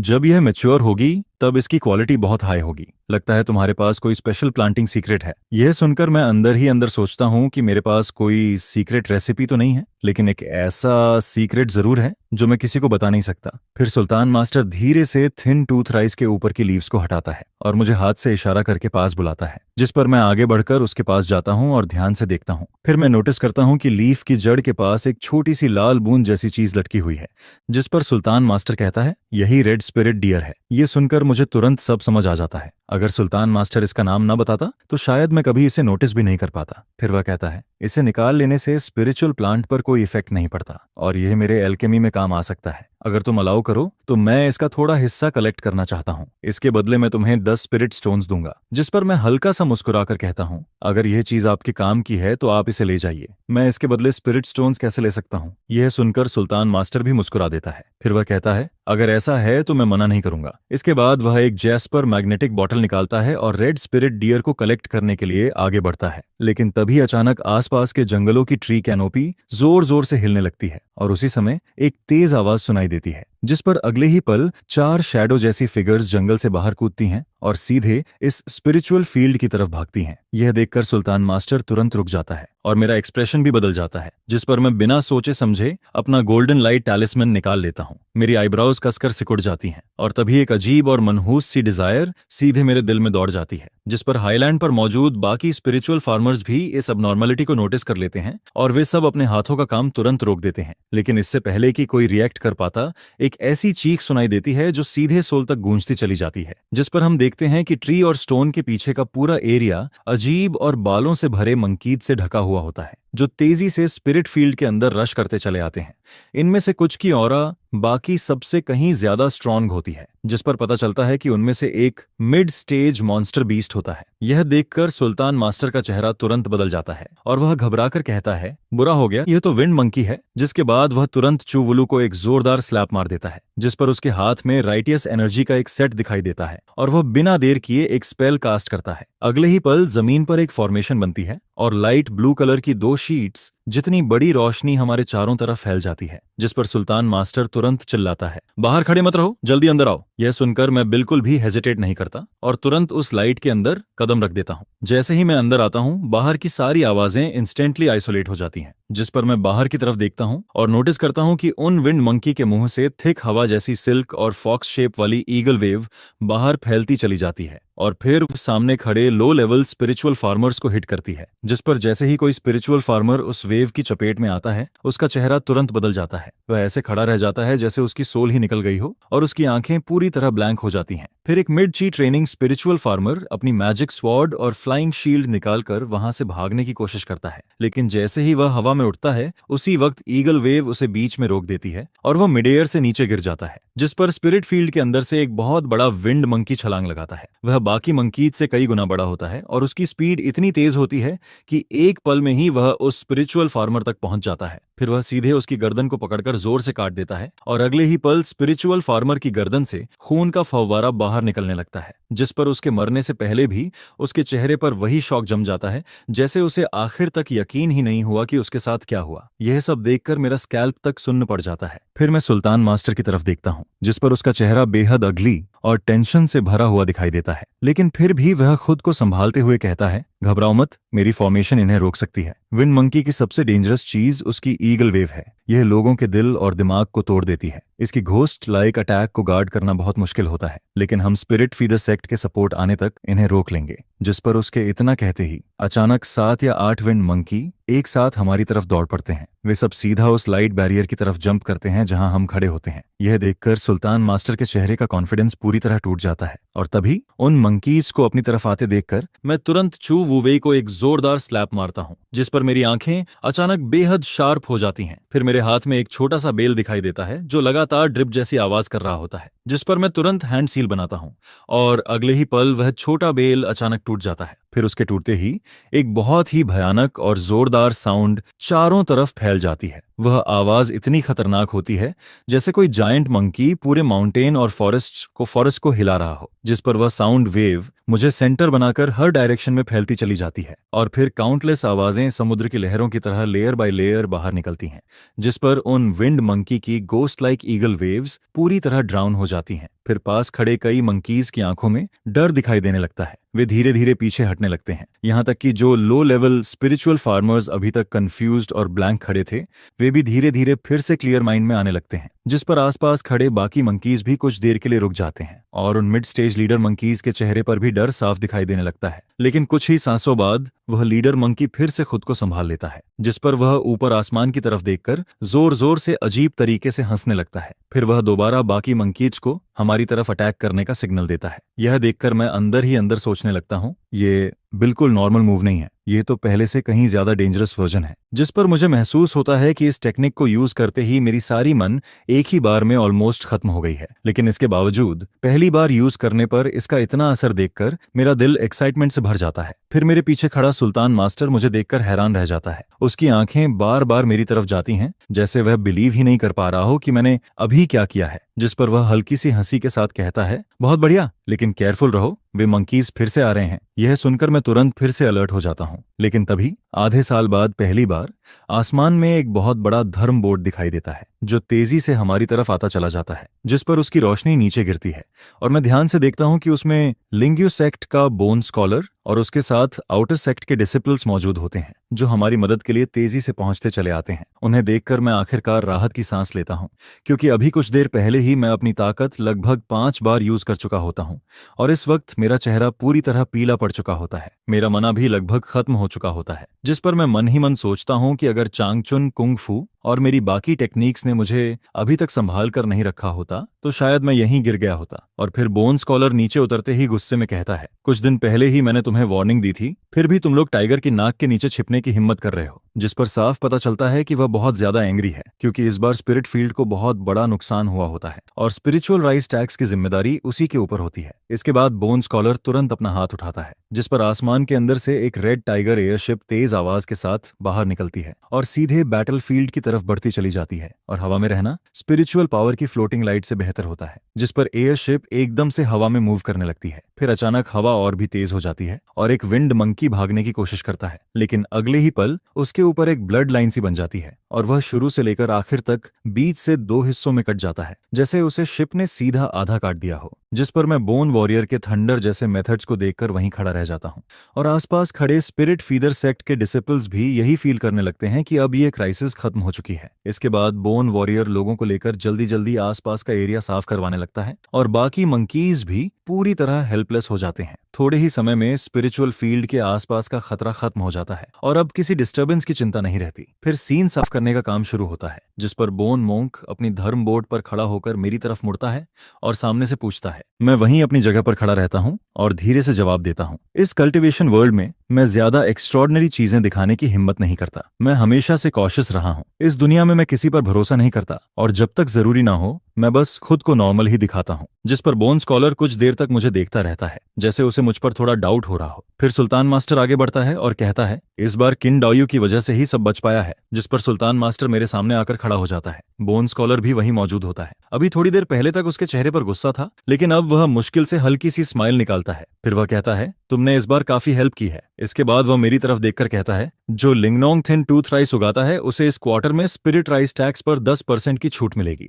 जिस पर वह तुरंत अपने लोगों से पूछता है, लिख लिया ना? और वे लोग तुरंत कहते हैं, जी लिख लिया। यह सुनकर दू हाइफू का चेहरा ऐसा हो जाता है जैसे उसने कुछ बहुत बुरा खा लिया हो, क्योंकि टैक्स 10% कम होगा तो नेचुरली उसका हिस्सा भी कट जाएगा। फिर बोन स्कॉलर सुल्तान मास्टर की तरफ देखकर कहता है, जो बात पहले तुमसे हुई थी वह अभी भी काउंट करती है। अगर सोच लो तो कभी भी लिंग्यू गेट आ जाना। जिस पर मैं तुरंत कहता हूं, मैं फ्री रहने का आदी हूं, मुझे बंधन पसंद नहीं है, मुझे थोड़ा सोचने दो, अभी मुझे कुछ जरूरी काम है। यह कहकर मैं वहां से पहले ही निकल जाता हूं, क्योंकि इस बार मंकीज के अटैक में मेरे हाईलैंड और बाकी कई स्पिरिचुअल फार्मर्स के फील्ड्स बुरी तरह बर्बाद हो चुके होते हैं। 3 या 4 स्पिरिचुअल फील्ड्स में से आधे से ज्यादा खत्म हो चुके होते हैं। और जब मैं फील्ड में पड़ी हुई लाशों को देखता हूं तो मेरे दिल में अजीब सा फीलिंग आता है। हम जैसे नीचे वाले स्पिरिचुअल फार्मर्स बस मेहनत करके अपना फील्ड संभालते हैं और एक अच्छी लाइफ जीने की कोशिश करते हैं, लेकिन फिर भी अचानक आई डिजास्टर के सामने हम कुछ नहीं कर पाते। अगर सुल्तान मास्टर उस मॉन्स्टर को पहचान नहीं पाता तो शायद आज मेरा भी वही हाल होता। फिर अचानक मुझे याद आता है, अरे त्साई लाओजू का क्या हुआ? जिस पर मैं मन ही मन एक स्पेल चांट करता हूँ, लेकिन तभी पीछे से आवाज आती है, चिंदाओयू इस बार सच में तुम्हारी वजह से बच गया। अगर तुमने उन्हें अपने ऊपर अटैक करने नहीं दिया होता तो शायद आज मैं नहीं बचता। जिस पर सुल्तान मास्टर मेरे पास आता है और अपने हाथ से एक जेड बॉटल निकालकर मुझे देता है। मैं एक पल के लिए रुक जाता हूँ, लेकिन फिर बॉटल ले लेता हूँ। जैसे ही मैं उसे खोलता हूँ उसके अंदर 5 पिल्स होती हैं, जिस पर मैं तुरंत उन्हें खा लेता हूँ। थोड़ी देर बाद मेरा पीला चेहरा थोड़ा नॉर्मल होने लगता है और मेरी ताकत भी वापस आने लगती है। फिर मैं कहता हूँ, मैं जाकर देखता हूँ कि सीआई लाओजियो सेफ है या नहीं। यह कहकर मैं जल्दी से उसकी स्पिरिचुअल फील्ड की तरफ निकल जाता हूँ, लेकिन जैसे ही मैं पहाड़ के रास्ते के बीच तक पहुंचता हूँ, सामने से काई लाओजियो खुद आ जाता है। उसकी हालत बेहद खराब होती है, उसके कपड़े फटे हुए होते हैं, चेहरा पूरा गंदा होता है और वह बहुत एम्बैरेस्ड दिख रहा होता है। लेकिन जैसे ही वह मुझे देखता है और नोटिस करता है कि मैं बिल्कुल ठीक हूँ तो वह वहीं रुक जाता है। फिर वह जोर से चिल्लाता है, क्या बात है, तुझे कुछ भी नहीं हुआ? जिस पर साफ पता चलता है कि वह पहले मेरी सेफ्टी को लेकर वरीड था, लेकिन अब उसे इस बात पर यकीन ही नहीं हो रहा कि मैं बिल्कुल ठीक हूँ। फिर वह कहता है, तू बच कैसे गया? पता नहीं ये पागल मंकीज कहाँ से आ गए? इसके बाद वह फिर गुस्से में बोलता है, मैं तो किसी तरह बच गया, लेकिन पता नहीं किस हरामखोर ने मंकीज को मेरी तरफ खींच दिया। किसी मंकी ने मेरी कमर पर ऐसी मार मारी कि अभी तक दर्द हो रहा है। फिर वह मुझे ऊपर से नीचे तक देखता है और कहता है, लेकिन तुझे कुछ भी नहीं हुआ? क्या ये मंकीज तेरे रिश्तेदार थे जो तुझे हाथ तक नहीं लगाया? जिस पर मैं सीधा जवाब देता हूँ, किस्मत से मुझे सुल्तान मास्टर मिल गया था। अगर वह ना होता तो तू अभी मेरे लिए अगरबत्ती जला रहा होता। यह सुनकर त्साई लाओजियो कुछ देर चुप हो जाता है। फिर अचानक उसे कुछ याद आता है। वह मेरी स्पिरिचुअल फील्ड की तरफ देखता है जहां थिन टूथ राइस अब आधी हाइट तक बढ़ चुकी होती है, जिस पर वह काफी देर तक बिना कुछ बोले उसे देखता रहता है। फिर धीरे से कहता है, तूने सच में थिन टूथ राइस उगा ली? इसके बाद वह बोलता है, मैं यहाँ 10 साल से हूँ, मैंने भी थिन टूथ राइस उगाने की कोशिश की थी, लेकिन हर बार फेल हो गया। फिर वह मेरी तरफ देखकर कहता है, लेकिन तूने सच में इसे ग्रो कर लिया। जिस पर उसके चेहरे से साफ पता चलता है कि उसे बहुत जेलासी हो रही है। फिर वह नाराज होकर कहता है, तू बड़ा बेकार दोस्त है, तूने मुझे वाइन वापस कर दी, थिन टूथ राइस उगा ली और मुझे बताया तक नहीं। फिर वह तुरंत पूछता है, सच सच बता, ये स्पिरिट सीड तुझे मिली कहाँ से? मैं जवाब देता हूँ, लियाओ चांगुई से खरीदी थी, अपनी पूरी फ्यूचर की सेविंग लगा दी थी। यह सुनकर वह एक लंबी सांस लेता है और कहता है, तेरी किस्मत सच में बहुत स्ट्रांग है और तूने इसे सच में उगा भी लिया। अब तो समझ नहीं आता तेरे बारे में क्या बोलूं। फिर वह हंसते हुए कहता है, जब थिन टूथ राइस पक जाएगी तब मुझे ज्यूशुआन पैविलियन में ड्रिंक पिलाना। मैं भी उसकी तरफ देखकर कहता हूँ, पक्का। और फिर 2 दिन बाद चिंग्यांग मार्केट खुलता है और मैं एक बार फिर से रू फैमिली कोर्टयार्ड की तरफ जाने लगता हूँ। दरवाजा एक मिडिल एज्ड आदमी खोलता है। वह ची ट्रेनिंग के आखिरी स्टेज पर होता है। उसका चेहरा काफी थका हुआ होता है और उसकी आंखें भी बिखरी हुई सी लगती हैं। फिर वह मुझे देखकर कहता है, डाओइस्ट, आप किसे ढूंढ रहे हैं और क्या काम है? जिस पर मैं जवाब देता हूँ, क्या आप ही सॉफ्ट डाओइस्ट हैं? मेरा सरनेम किन है? मुझे लियो चांगुई ने भेजा है। मैंने सुना है कि आपके पास बॉडी ट्रेनिंग टेक्निक है, इसलिए मैं खास तौर पर आपसे मिलने आया हूँ। यह सुनकर सॉफ्ट डाओइस्ट कुछ देर के लिए रुक जाता है। फिर वह मुझे अंदर बुला लेता है। मैं कोर्टयार्ड के अंदर जाता हूँ, लेकिन अंदर का सीन काफी सूना और पुराना दिखाई देता है। सामने खड़े सॉफ्ट डाओइस्ट के अलावा वहां और कोई नहीं होता। फिर वह धीरे से कहता है, अगर तुम्हें लियो चांगुई ने भेजा है तो उसने तुम्हें सब बता दिया होगा। अगर तुम्हारे पास कोई ऐसा एलिक्सर या स्पिरिचुअल मटेरियल नहीं है जो ची पॉकेट को बढ़ा सके तो मुझे अफसोस है, मैं तुम्हारी मदद नहीं कर पाऊंगा। जिस पर मैं उसकी तरफ देखता हूँ और फील करता हूँ कि उसकी कल्चरेशन बहुत नॉर्मल है। मैं उससे कुछ खास फील नहीं कर पाता। फिर मैं पूछता हूँ, क्या आप मुझे इस टेक्निक के बारे में बता सकते हैं? जिस पर वह हल्का सा हंसता है और कहता है, तुम मुझ पर हंसोगे नहीं। सच कहूं तो मैं भी अब तक इसी टेक्निक पर डिपेंड हूं। इसके बाद वह कहता है, इस टेक्निक का नाम व्हाइट ट्रेजर ग्लास एसेंस है। ये हमारे फैमिली में जनरेशन से चली आ रही है। हर जनरेशन के एंसेस्टर्स ने इसे थोड़ा बहुत आगे बढ़ाया, लेकिन इसका असली ओरिजिन आज तक किसी को नहीं पता। फिर वह थोड़ा रुकता है और कहता है, लेकिन इस टेक्निक को सीखने की एक बहुत डेंजरस कंडीशन है। इसे सिर्फ वही इंसान प्रैक्टिस कर सकता है जिसके पास ची पॉकेट बढ़ाने वाला टैलेंट हो। इसके बाद वह मुझे डिटेल में इस टेक्निक के बारे में बताने लगता है, और उसकी बातें सुनते सुनते मैं धीरे धीरे समझने लगता हूँ कि यह व्हाइट ट्रेजर ग्लास एसेंस बाकी सभी बॉडी रिफाइनिंग टेक्निक से पूरी तरह अलग है। इसका तरीका ना तो बॉडी को मजबूत करने वाला होता है और ना ही ब्लड को सीधा बढ़ाने वाला। जैसा इसके नाम से पता चलता है, यह टेक्निक सिर्फ उन स्पिरिचुअल मटेरियल्स पर डिपेंड करती है जिनमें ची और ब्लड की पावर होती है, और स्पिरिचुअल मटेरियल जितना हाई ग्रेड होगा उसका इफेक्ट उतना ज्यादा होगा। फिर यह टेक्निक ची और ब्लड को बॉडी में भरती है, और जब ची और ब्लड एक लेवल तक पहुंच जाते हैं तो उसके बाद वाटर रिफाइनिंग का स्टेज शुरू होता है, जिस पर बॉडी का नॉर्मल ब्लड धीरे धीरे बदलने लगता है और उसकी जगह स्पेशल हार्ट ब्लड बनना शुरू हो जाता है। फिर वह लगातार ची और ब्लड को कंप्रेस करती रहती है जब तक कि वह ऑलमोस्ट हड्डी जैसी सॉलिड न बन जाए, और जब बॉडी अपनी लिमिट को पार कर जाती है तो ल्यूली स्टेज शुरू होता है। उस स्टेज पर बॉडी पूरी तरह ल्यूली जैसी बदल जाती है। फिर वह कहता है, व्हाइट ट्रेजर ग्लास एसेंस के 5th लेयर तक पहुंचने के बाद बॉडी कई बार ट्रांसफॉर्म होती है, और उसके बाद बॉडी के बाहर एक ग्लेज्ड ट्रेजर रॉब बन सकती है जिस पर किसी भी तरह का पॉइजन असर नहीं करता। कोई भी बुरी चीज बॉडी को छू नहीं सकती, यहाँ तक कि नॉर्मल स्वॉर्ड भी उसे काट नहीं सकती, और कुछ हद तक ये मैजिक स्पेल्स को भी तोड़ सकती है। फिर वह आगे कहता है, अगर कोई इस टेक्निक को बहुत हाई लेवल तक पहुंचा दे तो उसकी बॉडी प्योर ग्लास बॉडी बन जाती है। उसकी पूरी बॉडी से लाइट निकलती है और उसकी फिजिकल स्ट्रेंथ अनइमेजिनेबल हो जाती है। लेकिन फिर वह खुद ही सिर हिलाता है और कहता है, लेकिन यह सब सिर्फ रिकॉर्ड्स में लिखा हुआ है। आज तक कोई भी इस लेवल तक नहीं पहुंच पाया, और इसकी वजह भी सिंपल है। इस टेक्निक को प्रैक्टिस करने के लिए जितने स्पिरिचुअल मटेरियल्स चाहिए वह एक बॉटमलेस पिट की तरह है। अगर किसी के पास लगातार स्पिरिचुअल मटेरियल्स की सप्लाई ना हो तो मैं उसे यही सलाह दूंगा कि वह यह टेक्निक छोड़ दे, क्योंकि जितना पैसा और रिसोर्सेज इसमें लगते हैं उतने में इंसान कई टॉप लेवल टेक्निक्स खरीद सकता है, और इतना सब करने के बाद भी जरूरी नहीं कि वह इसे सीख पाए। यह सुनकर मैं अंदर ही अंदर सोचने लगता हूँ, क्योंकि मेरे लिए स्पिरिचुअल मटेरियल्स कोई बड़ी प्रॉब्लम नहीं है। मेरे पास सेकंड ऑर्डर सॉल्यूशन है, और जो चीज बाकी लोगों को बहुत मुश्किल से मिलती है वही चीज मेरे लिए सबसे बड़ा एडवांटेज है। मतलब जब तक मेरे पास काफी QI और ब्लड स्पिरिचुअल मटेरियल्स रहेंगे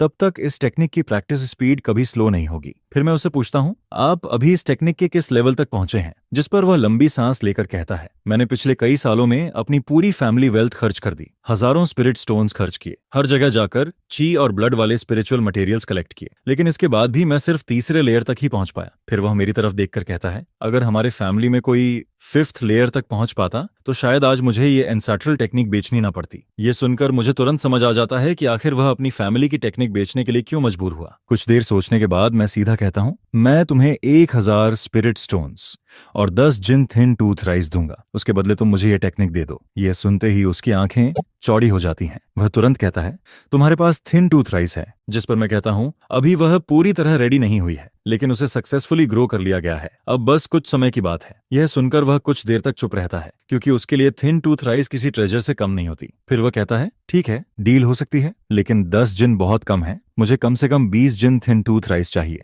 यह सुनते ही मैं बिना कुछ बोले मुड़ जाता हूं और वहां से जाने लगता हूं, क्योंकि वह साफ तौर पर जरूरत का फायदा उठाने की कोशिश कर रहा होता है। 20 जिन थिन टूथ राइस, यह मेरी एक्सपेक्टेशन से बहुत ज्यादा था। जिस पर वह तुरंत पीछे से कहता है, चिंदायु, रुकिए, बात की जा सकती है, इतनी जल्दी मत जाइए। फिर वह जल्दी से कहता है, ठीक है, मैं एक कदम पीछे हटता हूँ, 15 जिन थिन टूथ राइस दे दीजिए। लेकिन मैं तब भी कुछ नहीं बोलता, मैं बस उसकी तरफ चुपचाप देखता रहता हूँ, जिस पर सॉफ्ट डाउइस्ट समझ जाता है कि मैं आसानी से मानने वाला नहीं हूँ। फिर वह बेबस होकर लंबी सांस लेता है और कहता है, आजकल के यंग लोग सच में बहुत मुश्किल हैं, तुम जानते हो कि यह मेरी आखिरी कीमत है। फिर वह धीरे से कहता है, मैंने इतने सालों तक इस टेक्निक को संभाल कर रखा, लेकिन हमारे सॉफ्ट फैमिली में कोई भी इसे सही से प्रैक्टिस नहीं कर पाया। तो फिर मैंने ची डाउइस्ट की बात मान ली और 10 जिन थिन टूथ राइस पर डील तय हो गई। जिस पर वह पूछता है, मुझे नहीं पता कि इन डाउइस्ट की थिन टूथ राइस कब तक मिल पाएगी। मैं जवाब देता हूँ, अभी लगभग 2 साल बाकी हैं। यह सुनकर वह कहता है, अगर ऐसा है तो पहले तुम मुझे 1000 स्पिरिट स्टोन्स दे दो, मैं तुम्हें टेक्निक के पहले 5 लेयर्स की कॉपी दे देता हूँ और जब थिन टूथ राइस पक जाएगी तब बाकी हिस्सा ले लेना। इसके बाद मैं वापस पेनहू डिस्ट्रिक्ट लौट आता हूँ और फिर से अपनी बोरिंग फार्मिंग लाइफ शुरू कर देता हूँ।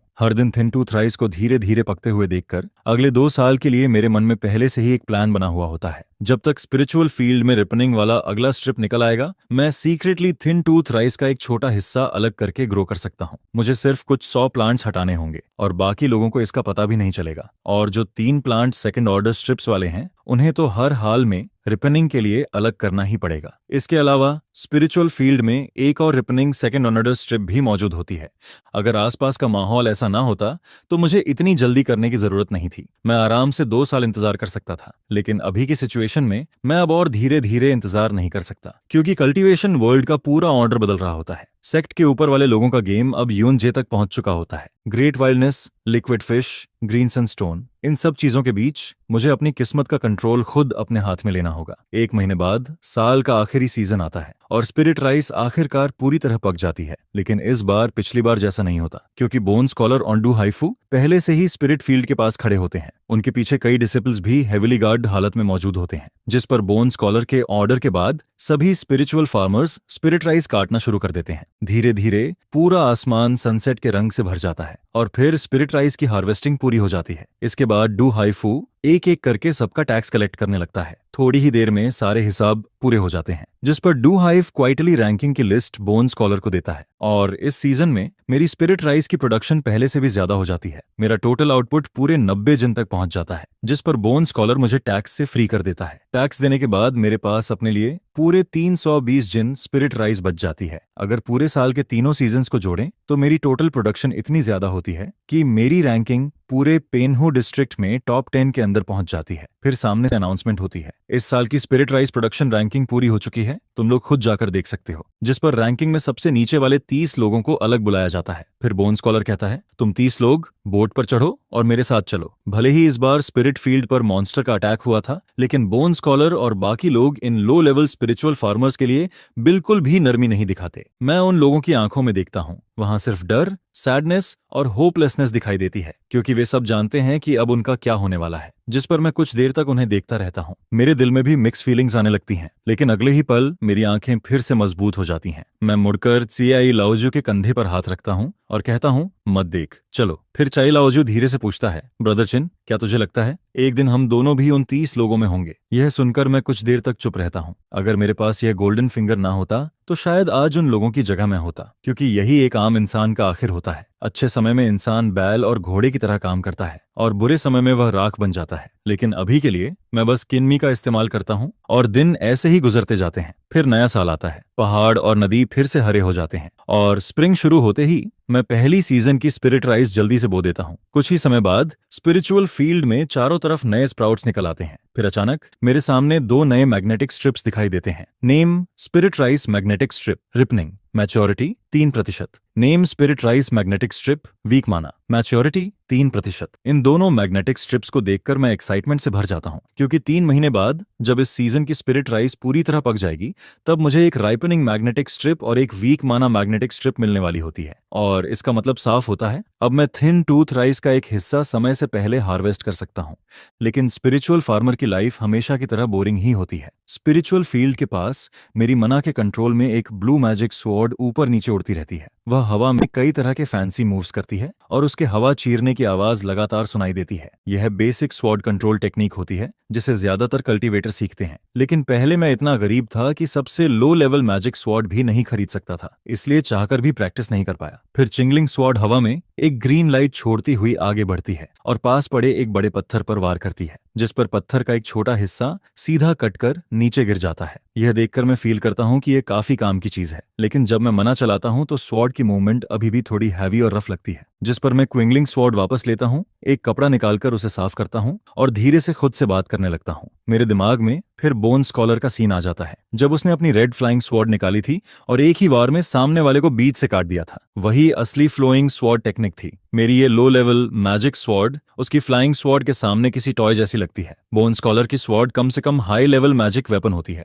उसकी कोई तुलना ही नहीं हो सकती। और ऐसे हाई लेवल मैजिक वेपन के साथ यूजुअली मैचिंग स्वॉर्ड आर्ट भी होती है, जिससे उसकी पावर और ज्यादा बढ़ जाती है। लेकिन मेरी अभी की कल्टीवेशन और पैसे को देखकर मैं बस उसके बारे में सोच ही सकता हूँ। फिर ऐसे ही समय बीतता जाता है और 3 महीने और गुजर जाते हैं। आखिरकार स्पिरिट राइस फिर से पक जाती है और इस सीजन में हार्वेस्टिंग और रिपनिंग के अलावा मैंने 11-10 मीटर से भी ज्यादा जीत लिया था, जिस पर टैक्स देने के बाद भी मेरे पास 390 कैटिस से ज्यादा बचा रहता है। और फिर पिछले सालों का इन्वेंट्री जोड़ने पर मेरा 0 मीटर रिजर्व 700 कैटिस से भी ऊपर पहुंच जाता है, जिसे चिंगयांग फेंग के अंदर रियल 0 मीटर फ्रीडम माना जा सकता है, जिस पर जीरो राइस की प्राइस अभी भी काफी हाई चल रही होती है। यह देखकर मैं सोचता हूँ कि प्राइस बढ़ने का फायदा उठाकर मुझे थोड़ा और सेल कर देना चाहिए, जिस पर शॉपकीपर लियो की जीरो राइस के लिए डिजायर अब इतनी ज्यादा बढ़ जाती है कि वह दूर से ही अपने मैजिक वेपन को चमकाता हुआ नजर आता है। फिर वो लगातार कई बार मेरे पास आता है, लेकिन उसे कोई फायदा नहीं मिलता, जिस पर मैं मन ही मन सोचता हूँ कि अगली बार मुझे उसे थोड़ा हिस्सा देना ही पड़ेगा, नहीं तो वह सच में नाराज हो जाएगा। और फिर मेरे पास एक बाउल और आधा बाउल जितना बचा रहता है, जिस पर मैं चुपचाप सैकड़ों थिन टूथ राइस को निकालता हूँ। फिर उन 3 थॉर्नी स्ट्रिप्स के साथ उन्हें कोर्ट यार्ड में ट्रांसप्लांट कर देता हूँ। इसके बाद सब कुछ तैयार हो जाता है,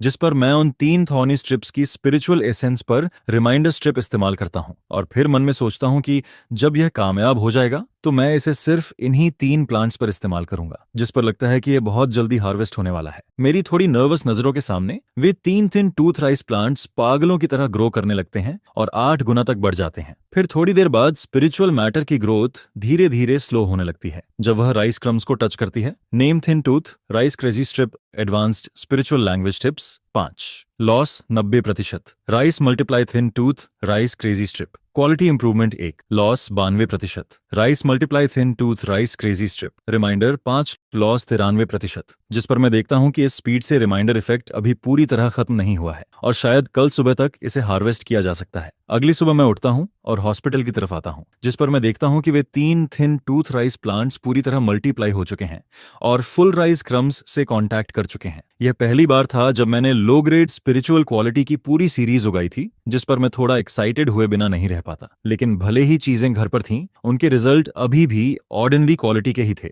वे हाई क्वालिटी 0 मीटर्स के रैंक में नहीं पहुंचे थे, क्योंकि एक क्वालिटी को ऑर्डिनरी, बुटीक और टॉप इन 3 ग्रेड्स में डिवाइड किया जाता है, जिस पर मैं अपनी आंखों से उन्हें देखते हुए ऑलमोस्ट ड्रूल करने लगता हूं। फिर थोड़ी ही देर में उन 3 थिन टूथ राइस प्लांट्स को बहुत केयरफुली रिमूव कर देता हूं, जिसके बाद 3 ग्रीन मैग्नेटिक स्ट्राइप लीव्स उस गीली जमीन पर चुपचाप तैरते हुए नजर आते हैं। यहीं से रियल प्लांटिंग ड्रामा शुरू होता है, जिस पर मैं अपने दिल की खुशी को दबाता हूं और अपनी नजर उन सैकड़ों थिन टूथ राइस प्लांट्स पर डालता हूं। इस बार मैं एक साथ एक मैग्नेटिक स्ट्राइप और एक quality improvement magnetic stripe use कर देता हूं, जिसके 2 घंटे बाद छोटे कोर्टयार्ड में मौजूद थिन टूथ राइस पहले से कहीं ज्यादा लंबा ग्रो करने लगता है। और फिर उन सैकड़ों थिन टूथ राइस प्लांट्स में से 2 मैग्नेटिक स्ट्राइप्स निकलकर सामने आते हैं। Name thin tooth rice magnetic stripe weak chi and blood maturity 50%। Name thin tooth rice magnetic stripe weak chi and blood maturity 52%। यह देखकर मैं पूरी तरह शॉक हो जाता हूं, क्योंकि हर बार जब भी यह मैग्नेटिक स्ट्राइप रिफ्रेश होता है, यह मेरी अगली प्रैक्टिस से जुड़ा होता है, जिस पर मुझे महसूस होता है कि यह चीज सच में बहुत पावरफुल है। और अभी मेरे पास सबसे ज्यादा कमी QI एंड ब्लड की पावर की ही होती है, जिस पर एक अर्जिंग मैग्नेटिक स्ट्राइप उन सैकड़ों स्पिरिचुअल मैटर्स पर डिस्ट्रीब्यूट हो जाती है, लेकिन इफेक्ट धीरे धीरे स्लो पड़ने लगता है। फिर 7 दिन बाद छोटे कोर्टयार्ड में मौजूद थिन टूथ राइस का एक छोटा हिस्सा पूरी तरह मैच्योर हो जाता है, जिस पर मैं अपने दिल की एक्साइटमेंट को अब और नहीं रोक पाता, क्योंकि यह एक high quality thin tooth rice होता है। Name thin tooth rice magnetic stripe weak chi and blood maturity 100%। Harvestable. Name thin tooth rice magnetic stripe weak chi and blood maturity 100%। Can be harvested. High quality thin tooth rice ordinary thin tooth rice से बिल्कुल अलग होता है, क्योंकि इसकी surface पर ज्यादा blood red lines बनी होती हैं। रेड और व्हाइट का उसका मिक्स इतना अच्छा दिखता है कि वह बेहद खूबसूरत नजर आता है, जिस पर उसके अंदर मौजूद कोल्ड ऑरा और ची एंड ब्लड बढ़ाने वाला effect ordinary thin tooth rice से 3 गुना ज्यादा होता है, और यही चीज ची एंड ब्लड को बहुत तेजी से बढ़ाती है। हार्वेस्ट करने के बाद इस बार मुझे सीधे 6 pound high quality thin tooth rice मिलता है। फिर अगले आधे महीने में मैं धीरे धीरे बैचेस में काम करता हूँ, जिस पर कुछ high quality thin tooth rice को सीड्स के लिए बचाकर रखता हूँ और बाकी बचे हुए 4 रिपनिंग मैग्नेटिक स्ट्रिप्स को यूज करता हूँ। फिर वे बैच बाय बैच रिपन होते जाते हैं, जिसके बाद आखिर में मुझे कुल 30 pound high quality thin tooth rice और 4 weak QI and blood magnetic strips मिल जाते हैं, जिस पर QQIU फिर से रिपनिंग मैग्नेटिक स्ट्राइप निकाल सकता है। हालांकि इस तरह इस्तेमाल करना थोड़ा वेस्टफुल लगता है, लेकिन मैं अब इतनी ज्यादा परवाह नहीं करता, क्योंकि इस समय सबसे जरूरी चीज है कि मैं अपनी स्ट्रेंथ को जितना जल्दी हो सके इंप्रूव करूं।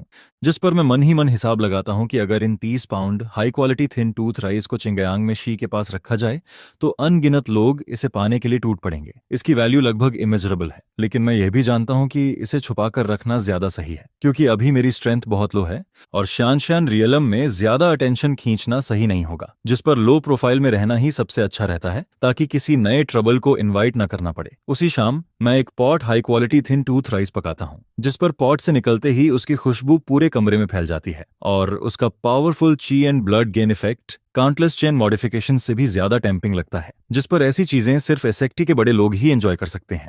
इसे रियल वाइन एंड फूड कहा जा सकता है। मैं उसकी स्मेल लेते हुए ऑलमोस्ट ड्रूल करने लगता हूँ। फिर राइस को लेकर बेडरूम में जाता हूँ और बेड पर क्रॉस लेग्ड बैठ जाता हूँ, जिसके बाद मैं अपने कपड़ों को एडजस्ट करके खुद को हाइड करता हूँ। फिर कुछ ही देर में पूरा पॉट साफ हो जाता है, जिस पर मेरे शरीर के अंदर रेड हॉट एनर्जी का एक भयानक टॉरेंट फूट पड़ता है। यह महसूस करते ही मैं तुरंत 100 treasure glass essence operation method को फॉलो करता हूँ और ची एंड ब्लड को ट्रांसपोर्ट करना शुरू कर देता हूँ, जिस पर इंसेंस के खत्म होने तक मेरी स्किन पूरी तरह रेड हो जाती है और फिर झोश चेंजिंग के ऊपर एक हल्की रेड मिस्ट तैरती हुई महसूस होने लगती है, जो QI एंड ब्लड को अंदर तक लेकर जाकर रिफाइनिंग वाटर के साइंस शुरू करता है और ब्लड एक्सचेंज की शुरुआत होती है। इस मेथड को खुद प्रैक्टिस करने के बाद मुझे फील होता है कि इसमें कोई वायलेंट रिएक्शन नहीं होता, बल्कि ये बहुत जेंटल होता है। पूरा शरीर वार्म होने लगता है और धीरे धीरे गर्म और सूजा हुआ फील होने लगता है। जल्दी ही मेरा पूरा शरीर एक रेड बॉल की तरह बन जाता है और स्किन से लगातार ब्लड की छोटी छोटी बूंदें निकलने लगती हैं, जो पुराने ब्लड को रिप्लेस कर रही होती हैं, जिस पर मैं अपने दांत भींच लेता हूँ। मेरी हर थॉट और मूवमेंट के साथ सी के अंदर मौजूद ची एंड ब्लड की एक हल्की मैग्नेटिक स्ट्राइप एक्टिवेट होने लगती है,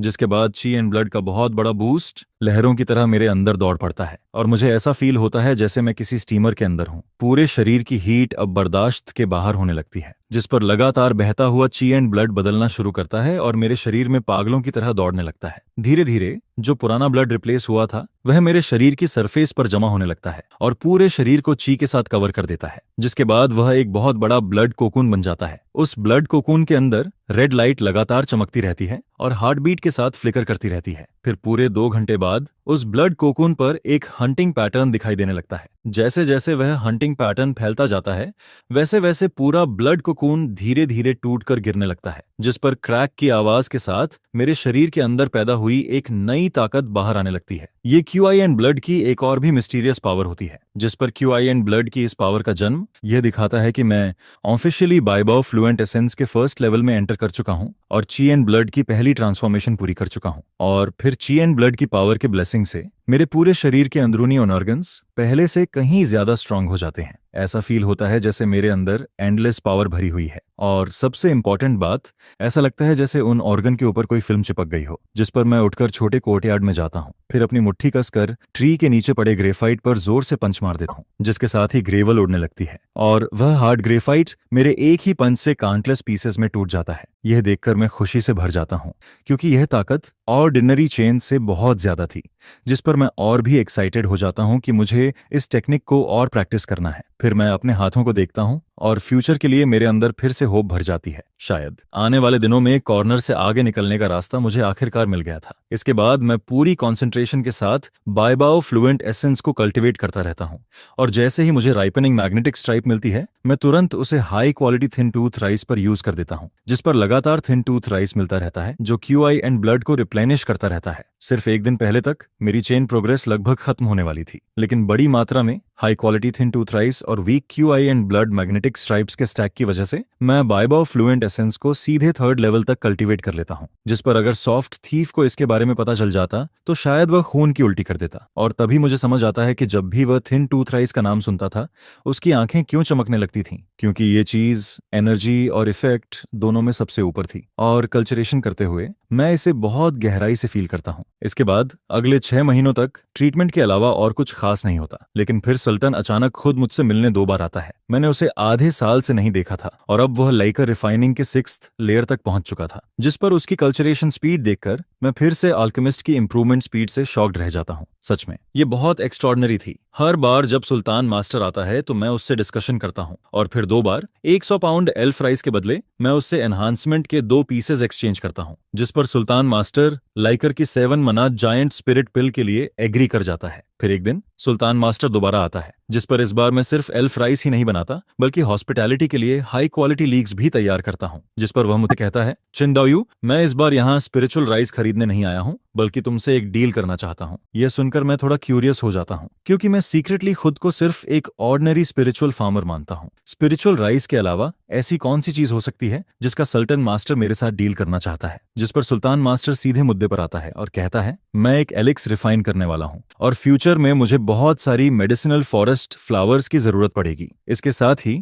वह तुरंत एक ब्लूग्रास जैसी एसेंस फ्लावर निकालता है जो फ्रॉस्ट की तरह कंडेंस्ड होती है। उसके स्टेमेंस फीके पड़ चुके होते हैं। फिर वह कहता है, ये एक स्पिरिचुअल मैटर है। इसकी मैच्योरिटी साइकिल करीब 1 साल की है और इसका फ्लावरिंग पीरियड सिर्फ 7 दिन का होता है। इसके फ्लावर्स का यूज मेडिसिन और एल्केमी दोनों में होता है। मैंने इसके बारे में स्पिरिचुअल बुक्स में पढ़ा हुआ था और मुझे याद आता है कि सुल्तान ने कहा था कि यह हीरोइक स्पिरिट फ्लावर कई हाई क्वालिटी एलिक्सर्स और वॉशिंग वाटर पिल्स को रिफाइन करने के लिए जरूरी चीज है। और वॉशिंग पिल आगे की कल्चरेशन में ब्रेक थ्रू के लिए यूज होने वाली एक मिराक्युलस मेडिसिन होती है जिसकी कीमत का अंदाजा भी नहीं लगाया जा सकता। जिस पर मैं मन ही मन सोचने लगता हूँ, क्या वह हाई ग्रेड पिल मास्टर बनने की कोशिश कर रहा है? लेकिन फिर भी मैं थोड़ा कंफ्यूज्ड रहता हूँ, क्योंकि मुझे समझ नहीं आता कि सुल्तान मास्टर ने लिंग्यू सेक्ट के किसी स्पिरिचुअल मास्टर को ढूंढने के बजाय मुझे एक लो लेवल स्पिरिचुअल फार्मर को क्यों चुना। जिस पर वह हंसते हुए कहता है, सू को सेक्ट के बंधनों में बंधना पसंद नहीं है। अगर मैं लिंग्यू सेक्ट के लोगों को बुलाता तो बहुत सारी परेशानियां खड़ी हो जाती। यह सुनकर मैं सिर हिला देता हूँ, लेकिन फिर भी कहता हूँ, यह स्पिरिट फ्लावर एक स्पिरिचुअल मैटर है। मैंने इसे पहले कभी नहीं उगाया। मुझे डर है कि जिस पर सुल्तान मास्टर बीच में ही बोल पड़ता है, क्विंडाओ, तुम मजाक कर रहे हो। थिन टूथ राइस जैसी मुश्किल स्पिरिचुअल मैटर को भी तुम सक्सेसफुली ग्रो कर चुके हो, तो ये स्पिरिचुअल फ्लावर तुम्हारे लिए मुश्किल नहीं होगी। और फिर वह कहता है, इसके अलावा स्पिरिचुअल फ्लावर के सीड्स मैं खुद दूंगा। सक्सेसफुल प्लांटिंग के बाद मैं एक प्लांट के लिए 15,000 स्पिरिट स्टोन्स तक खरीदने की कोशिश कर सकता हूँ, लेकिन सक्सेस की गारंटी नहीं दे सकता। फिर भी मुझे अंदर से ऐसा फील हो रहा था कि सुल्तान शायद मना नहीं करेगा। जिस पर मैं उससे कहता हूँ, आप बताइए, मैं आपके लिए यह शिलिंग फ्लावर लगा सकता हूँ और जब यह मैच्योर हो जाएगा तब मैं इसमें से सिर्फ थोड़ा अलग रखूंगा, बाकी सब आपको वापस दे दूंगा। लेकिन बदले में मैं मास्टर सुल्तान से एल्केमी के 1-2 हाथ सीखना चाहता हूँ। यह सुनकर मास्टर सुल्तान कुछ पल के लिए चौंक जाता है। फिर वह मुझे ऊपर से नीचे तक देखता है, जिसके बाद वह हल्का सा मुस्कुराता है और कहता है, तो तुम यहाँ मेरा इंतजार कर रहे थे? फिर वह कहता है, लेकिन तुम अच्छी तरह सोच लो, एल्केमी की आर्ट सिर्फ स्पिरिट स्टोन्स ही नहीं खाती, बल्कि इसमें बहुत टैलेंट भी चाहिए होता है और हर कोई इसे नहीं सीख सकता। जब समय आए तब मुझे ब्लेम मत करना कि मैंने तुम्हें पहले नहीं बताया। यह सुनते ही मैं बहुत खुश हो जाता हूँ, क्योंकि मैं काफी समय से इसी चीज का इंतजार कर रहा था और अगर एक बार यह सीख गया तो बाकी स्पिरिचुअल ट्रेजर्स की मदद से मैं काफी टाइम बचा सकता हूँ। जिस पर मैं मन ही मन खुश होने लगता हूँ, क्योंकि मेरा छोटा सा प्लान था कि मैं यहाँ और 3 साल रुकूं। फिर सुल्तान कहता है, ठीक है, तुम मेरे लिए 3 साल तक एलिक्स प्लांट करना और बदले में मैं तुम्हें अपनी एल्केमी एक्सपीरियंस दूंगा। डील पक्की? इसके बाद वह एक किताब निकालकर मुझे देता है और कहता है, यह एल्केमी की बेसिक चीजें हैं। सबसे बेसिक मेडिसिनल प्रॉपर्टीज और फर्नेस के ऊपर हीट को कैसे कंट्रोल करना है, यह सब तुम्हें समझना होगा। इसके अंदर जब मैंने शुरुआत में स्टडी की थी तब के नोट्स हैं, तुम इसे पहले अच्छे से पढ़ लो। जिस पर वह एक प्री इंस्पेक्शन निकालकर मुझे दे देता है। मैं उसे हाथ में लेता हूँ और जैसे ही खोलकर देखता हूँ, उसके अंदर एल्केमी की 3 मेडिसिन और फर्नेस की हीट के बारे में लिखा हुआ होता है। पहले मुझे लगा था कि यह सिर्फ एक नॉर्मल बेसिक बुक होगी, लेकिन जब मैंने ध्यान से देखा तो मुझे पता चला कि इसमें ज्यादातर चीजें सुल्तान मास्टर के खुद के हैंडराइटन स्टडी नोट थे और वह इतने डिटेल में लिखे हुए थे कि सिर्फ ये नोटबुक ही उसके लिए 3 साल काम करने के बराबर थी। जिस पर मैं खुशी खुशी वह नोटबुक रख लेता हूँ। फिर अपना ग्लास उठाकर सुल्तान मास्टर की तरफ बढ़ाता हूँ और उसे टोस्ट करता हूँ। इसके बाद हम दोनों डील पक्की कर लेते हैं और खाना कंटिन्यू करते हैं। तभी बाहर से डोर नॉक होने की आवाज आती है, जिस पर मैं सुल्तान मास्टर से कहता हूँ, आप पहले खाइए, मैं जाकर डोर खोलता हूँ। फिर मैं बॉल नीचे रखकर उठता हूँ और डोर खोल देता हूँ। लेकिन जैसे ही डोर खुलता है मैं देखता हूँ कि बाहर थीफ खड़ा था, जिस पर मैं उसे अंदर बुलाने लगता हूँ। लेकिन वह हाथ हिलाकर कहता है, जरूरत नहीं, मैं इस बार भी हमेशा की तरह कुछ 0 मीटर लेने आया हूँ। लेकिन जैसे ही वह अंदर नजर डालता है उसकी नजर टेबल पर बैठी फाइट रोप वाली फिगर पर जाती है, और वह कोई और नहीं बल्कि सुल्तान मास्टर होता है। यह देखकर वह कुछ देर के लिए पूरी तरह रुक जाता है। उसके चेहरे पर शौक साफ दिखाई देने लगता है, क्योंकि वह सोच भी नहीं सकता था कि सुल्तान मास्टर यहाँ होगा, और वह भी मेरे साथ बैठकर खाना खा रहा होगा। जिस पर वह जल्दी से सुल्तान मास्टर को ग्रीट करता है, लेकिन बैठता नहीं। फिर उसकी नजर टेबल पर रखे खाने पर जाती है। वहां 0 राइस, 0 वाइन और शेकिंग बीस्ट का लीन मीट रखा होता है। ऐसा खाना कम से कम 5 स्नैक्स के बराबर था। यह देखकर उसके मन में सवाल उठने लगता है कि आखिर इन दोनों का रिलेशन क्या है, जिस पर वह मन ही मन सोचता है कि शायद उसने मुझे बहुत कम समझा था। हालांकि उसके चेहरे पर ज्यादा एक्सप्रेशन नहीं था, लेकिन अंदर ही अंदर वह मुझे पहले से ज्यादा समझ नहीं पा रहा था। फिर वह मुझसे कहता है, छिन, मैं खाना नहीं खाऊंगा, और मेरे पास अभी भी वही चीज है पुराने रूल के हिसाब से। जिस पर मैं 80 पाउंड 0 राइस निकालकर उसे दे देता हूँ। वह कैजुअली उसे चेक करता है और फिर स्टोरेज बैग में रख देता है। इसके बाद वह 20 स्नैक्स निकालकर मुझे दे देता है। 0 राइस खरीदने के बाद वह हम दोनों से थोड़ी देर और बात करता है। फिर वह उठता है और वहां से चला जाता है। मैं उसे बाहर तक छोड़कर वापस डिनर टेबल पर आकर बैठ जाता हूँ। फिर मैं कहता हूँ, हाल ही में 0 मीटर मार्केट थोड़ा बढ़ा है, लेकिन सुल्तान मास्टर के सामने ये अभी भी कुछ नहीं है। जिस पर सुल्तान कहता है, मैं तुम्हारे स्पिरिचुअल फील्ड के पास एक जमीन किराए पर लेने वाला हूँ, तुम वहीं पर इसे लगा सकते हो। मैं स्पिरिचुअल सीड को रख लेता हूँ और जोर से सिर हिला देता हूँ, लेकिन अंदर ही अंदर मैं अभी भी सोच रहा था कि पता नहीं यह हीरोइक फ्लावर मेरी टेक्निक के साथ काम करेगा या नहीं। कुछ दिनों बाद मैं सुल्तान के ट्री से वह लैंड रेंटल टोकन ले लेता हूँ। सच कहूं तो हीरोइक स्पिरिट फ्लावर को लगाने को लेकर मैं बिल्कुल टेंशन में नहीं था, क्योंकि इसके रिक्वायरमेंट ज्यादा हाई नहीं थे। नहीं तो इस स्पिरिचुअल वेन के साथ इसे छुपाना मुश्किल हो जाता। लेकिन मैंने कभी इमेजिन भी नहीं किया था कि हीरोइक स्पिरिट फ्लावर की सबसे मुश्किल चीज उसके ब्लूम होने के बाद पॉलिनेशन होगी, क्योंकि बाकी स्पिरिचुअल मैटर्स से अलग इसमें 7 दिन के फ्लावरिंग पीरियड के अंदर कम से कम 7 पॉलिनेशन पूरे करने पड़ते थे, और साथ ही इसमें काफी स्पेल पावर भी चाहिए होती थी। अगर पॉलिनेशन कम हो जाए तो फ्लावरिंग पीरियड जल्दी खत्म हो जाता, और फिर उसकी मेडिसिनल पावर भी कम हो जाती, जिसकी वजह से उसे रिफाइनिंग में यूज नहीं किया जा सकता। यह बात सुनकर मैं पूरी तरह फंस जाता हूँ, क्योंकि भले ही मैं इसे जल्दी रिपन कर सकता हूँ, लेकिन क्या अब मुझे खुद जाकर फूलों की पॉलिनेशन करनी पड़ेगी? जिस पर मैं सिर्फ इतना सोचता हूँ, पहले स्टेप बाय स्टेप चलते हैं। फिर मैं स्पिरिचुअल प्लेस को उठाकर स्पिरिचुअल फील्ड में ले जाता हूँ और वहां जमीन को पलटना शुरू करता हूँ। रेनोवेशन पूरा होने के बाद मैं सुल्तान के दिए हुए स्पिरिचुअल सीड्स को कुल 3 एकड़ जमीन में लगा देता हूँ। फिर मैं अपने सामने उस स्पिरिचुअल फील्ड को देखकर सेटिस्फैक्शन से सिर हिलाता हूँ। इसके बाद मैं ultimate spiritual language technique use करता हूँ। अब यह स्मूथली ग्रो करेगा या नहीं, यह सिर्फ भगवान पर डिपेंड करता था। अगर यह काम नहीं करता तो मेरे पास सिर्फ एक ही ऑप्शन बचता, और वह था मेरा रिपेनिंग ट्रिक। क्योंकि पिछले 6 महीनों में मैंने मैग्नेटिक स्ट्राइप सी के अंदर काफी चीजें जमा करके रखी हुई थी। वीक माना 6 टाइम्स मल्टीप्लाई हो चुका था। Week chi and blood 2 times multiply हो चुका था। Advanced spiritual language technique 5 times multiply हो चुकी थी। रिपनिंग 1 टाइम मल्टीप्लाई हुई थी। बाकी की magnetic stripes 100 treasure glass essence को कल्टीवेट करते करते खत्म हो चुकी थी। स्पिरिचुअल हर्ब लगाने के बाद मैं वापस घर आता हूँ और कल्चरेशन शुरू कर देता हूँ। फिर मैं धीरे से एक खूबसूरत बाथ बॉटल खोलता हूँ, जिसके अंदर 2 साइन कलर की एलिक्सर्स रखी होती हैं। उनके ऊपर से डांशियांग की खुशबू आ रही होती है। यही जायंट स्पिरिट पिल थी जिसे मैंने आखिरकार एक 100 पाउंड स्पिरिचुअल राइस देकर सुल्तान से एक्सचेंज किया था। जिस पर मैं कॉलसप्ड बेड के पास घास पर बैठ जाता हूँ। फिर एक एलिक्सर निकालकर निगल लेता हूँ। जैसे ही वह अंदर जाती है, उसकी मेडिसिनल पावर मेरे शरीर में फैलने लगती है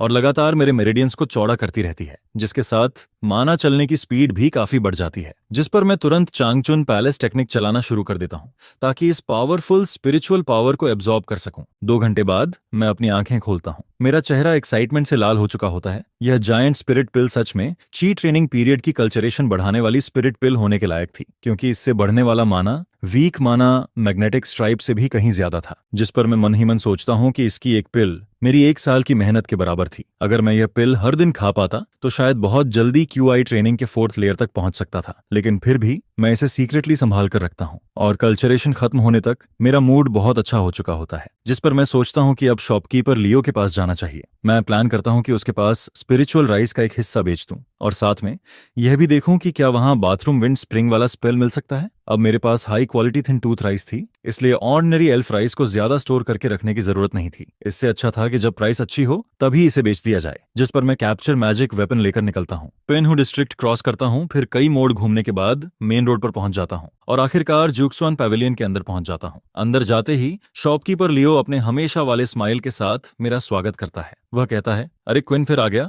जल्दी अंदर आओ और टी लाओ। जिस पर मैं हल्का सा मुस्कुराता हूँ लेकिन ज्यादा कुछ नहीं कहता। फिर स्पिरिचुअल राइस के 3 बड़े बैग्स निकालकर टेबल पर रख देता हूँ। यह देखकर शॉपकीपर लियो का स्माइल और चौड़ा हो जाता है। फिर वह कहता है, यह तो 300 पाउंड से भी ज्यादा लग रहा है। वह स्पिरिचुअल राइस को ले लेता है, फिर मुझे स्नैक्स देता है। जिस पर मैं उससे पूछता हूँ, शॉपकीपर लियो, स्पिरिचुअल राइस की प्राइस अभी भी वही है या फिर बढ़ गई है? यह सुनकर शॉपकीपर लियो थोड़ा इधर उधर देखता है, फिर धीरे से कहता है, क्विन, अब आने वाले टाइम में स्पिरिचुअल राइस की प्राइस शायद नहीं बढ़ेगी। फिर वह और पास आकर कहता है, इसके उल्टा फ्लोटिंग टैलिस्मैन और लाइफ सेविंग एलिक्सर की प्राइस थोड़ी बढ़ने वाली है। अगर तुम्हें चाहिए तो जल्दी ले लो, कुछ दिनों बाद प्राइस बदल जाएगी। जिस पर मैं पूछता हूँ, ऐसा क्यों? वह कहता है, कोई बहुत बड़ा चेंज नहीं हुआ है, लेकिन लिंग्यूमेन और जिन्यून वैली के बीच फ्रंट लाइन पर हालात खराब हो गए हैं। बैरक अब ज्यादा देर तक टिक नहीं पा रहे और लगातार बहुत कैजुअलिटीज हो रही हैं। अब लिंग्यू सेक्ट फिर से लूज कल्टीवेटर्स को बुलाने वाली है ताकि उन्हें बारबियन कल्टीवेशन एरिया में कैनन फोडर की तरह भेजा जा सके। यह सुनकर मैं कुछ देर के लिए चुप हो जाता हूँ। फिर मैं पूछता हूँ, क्या आपके यहाँ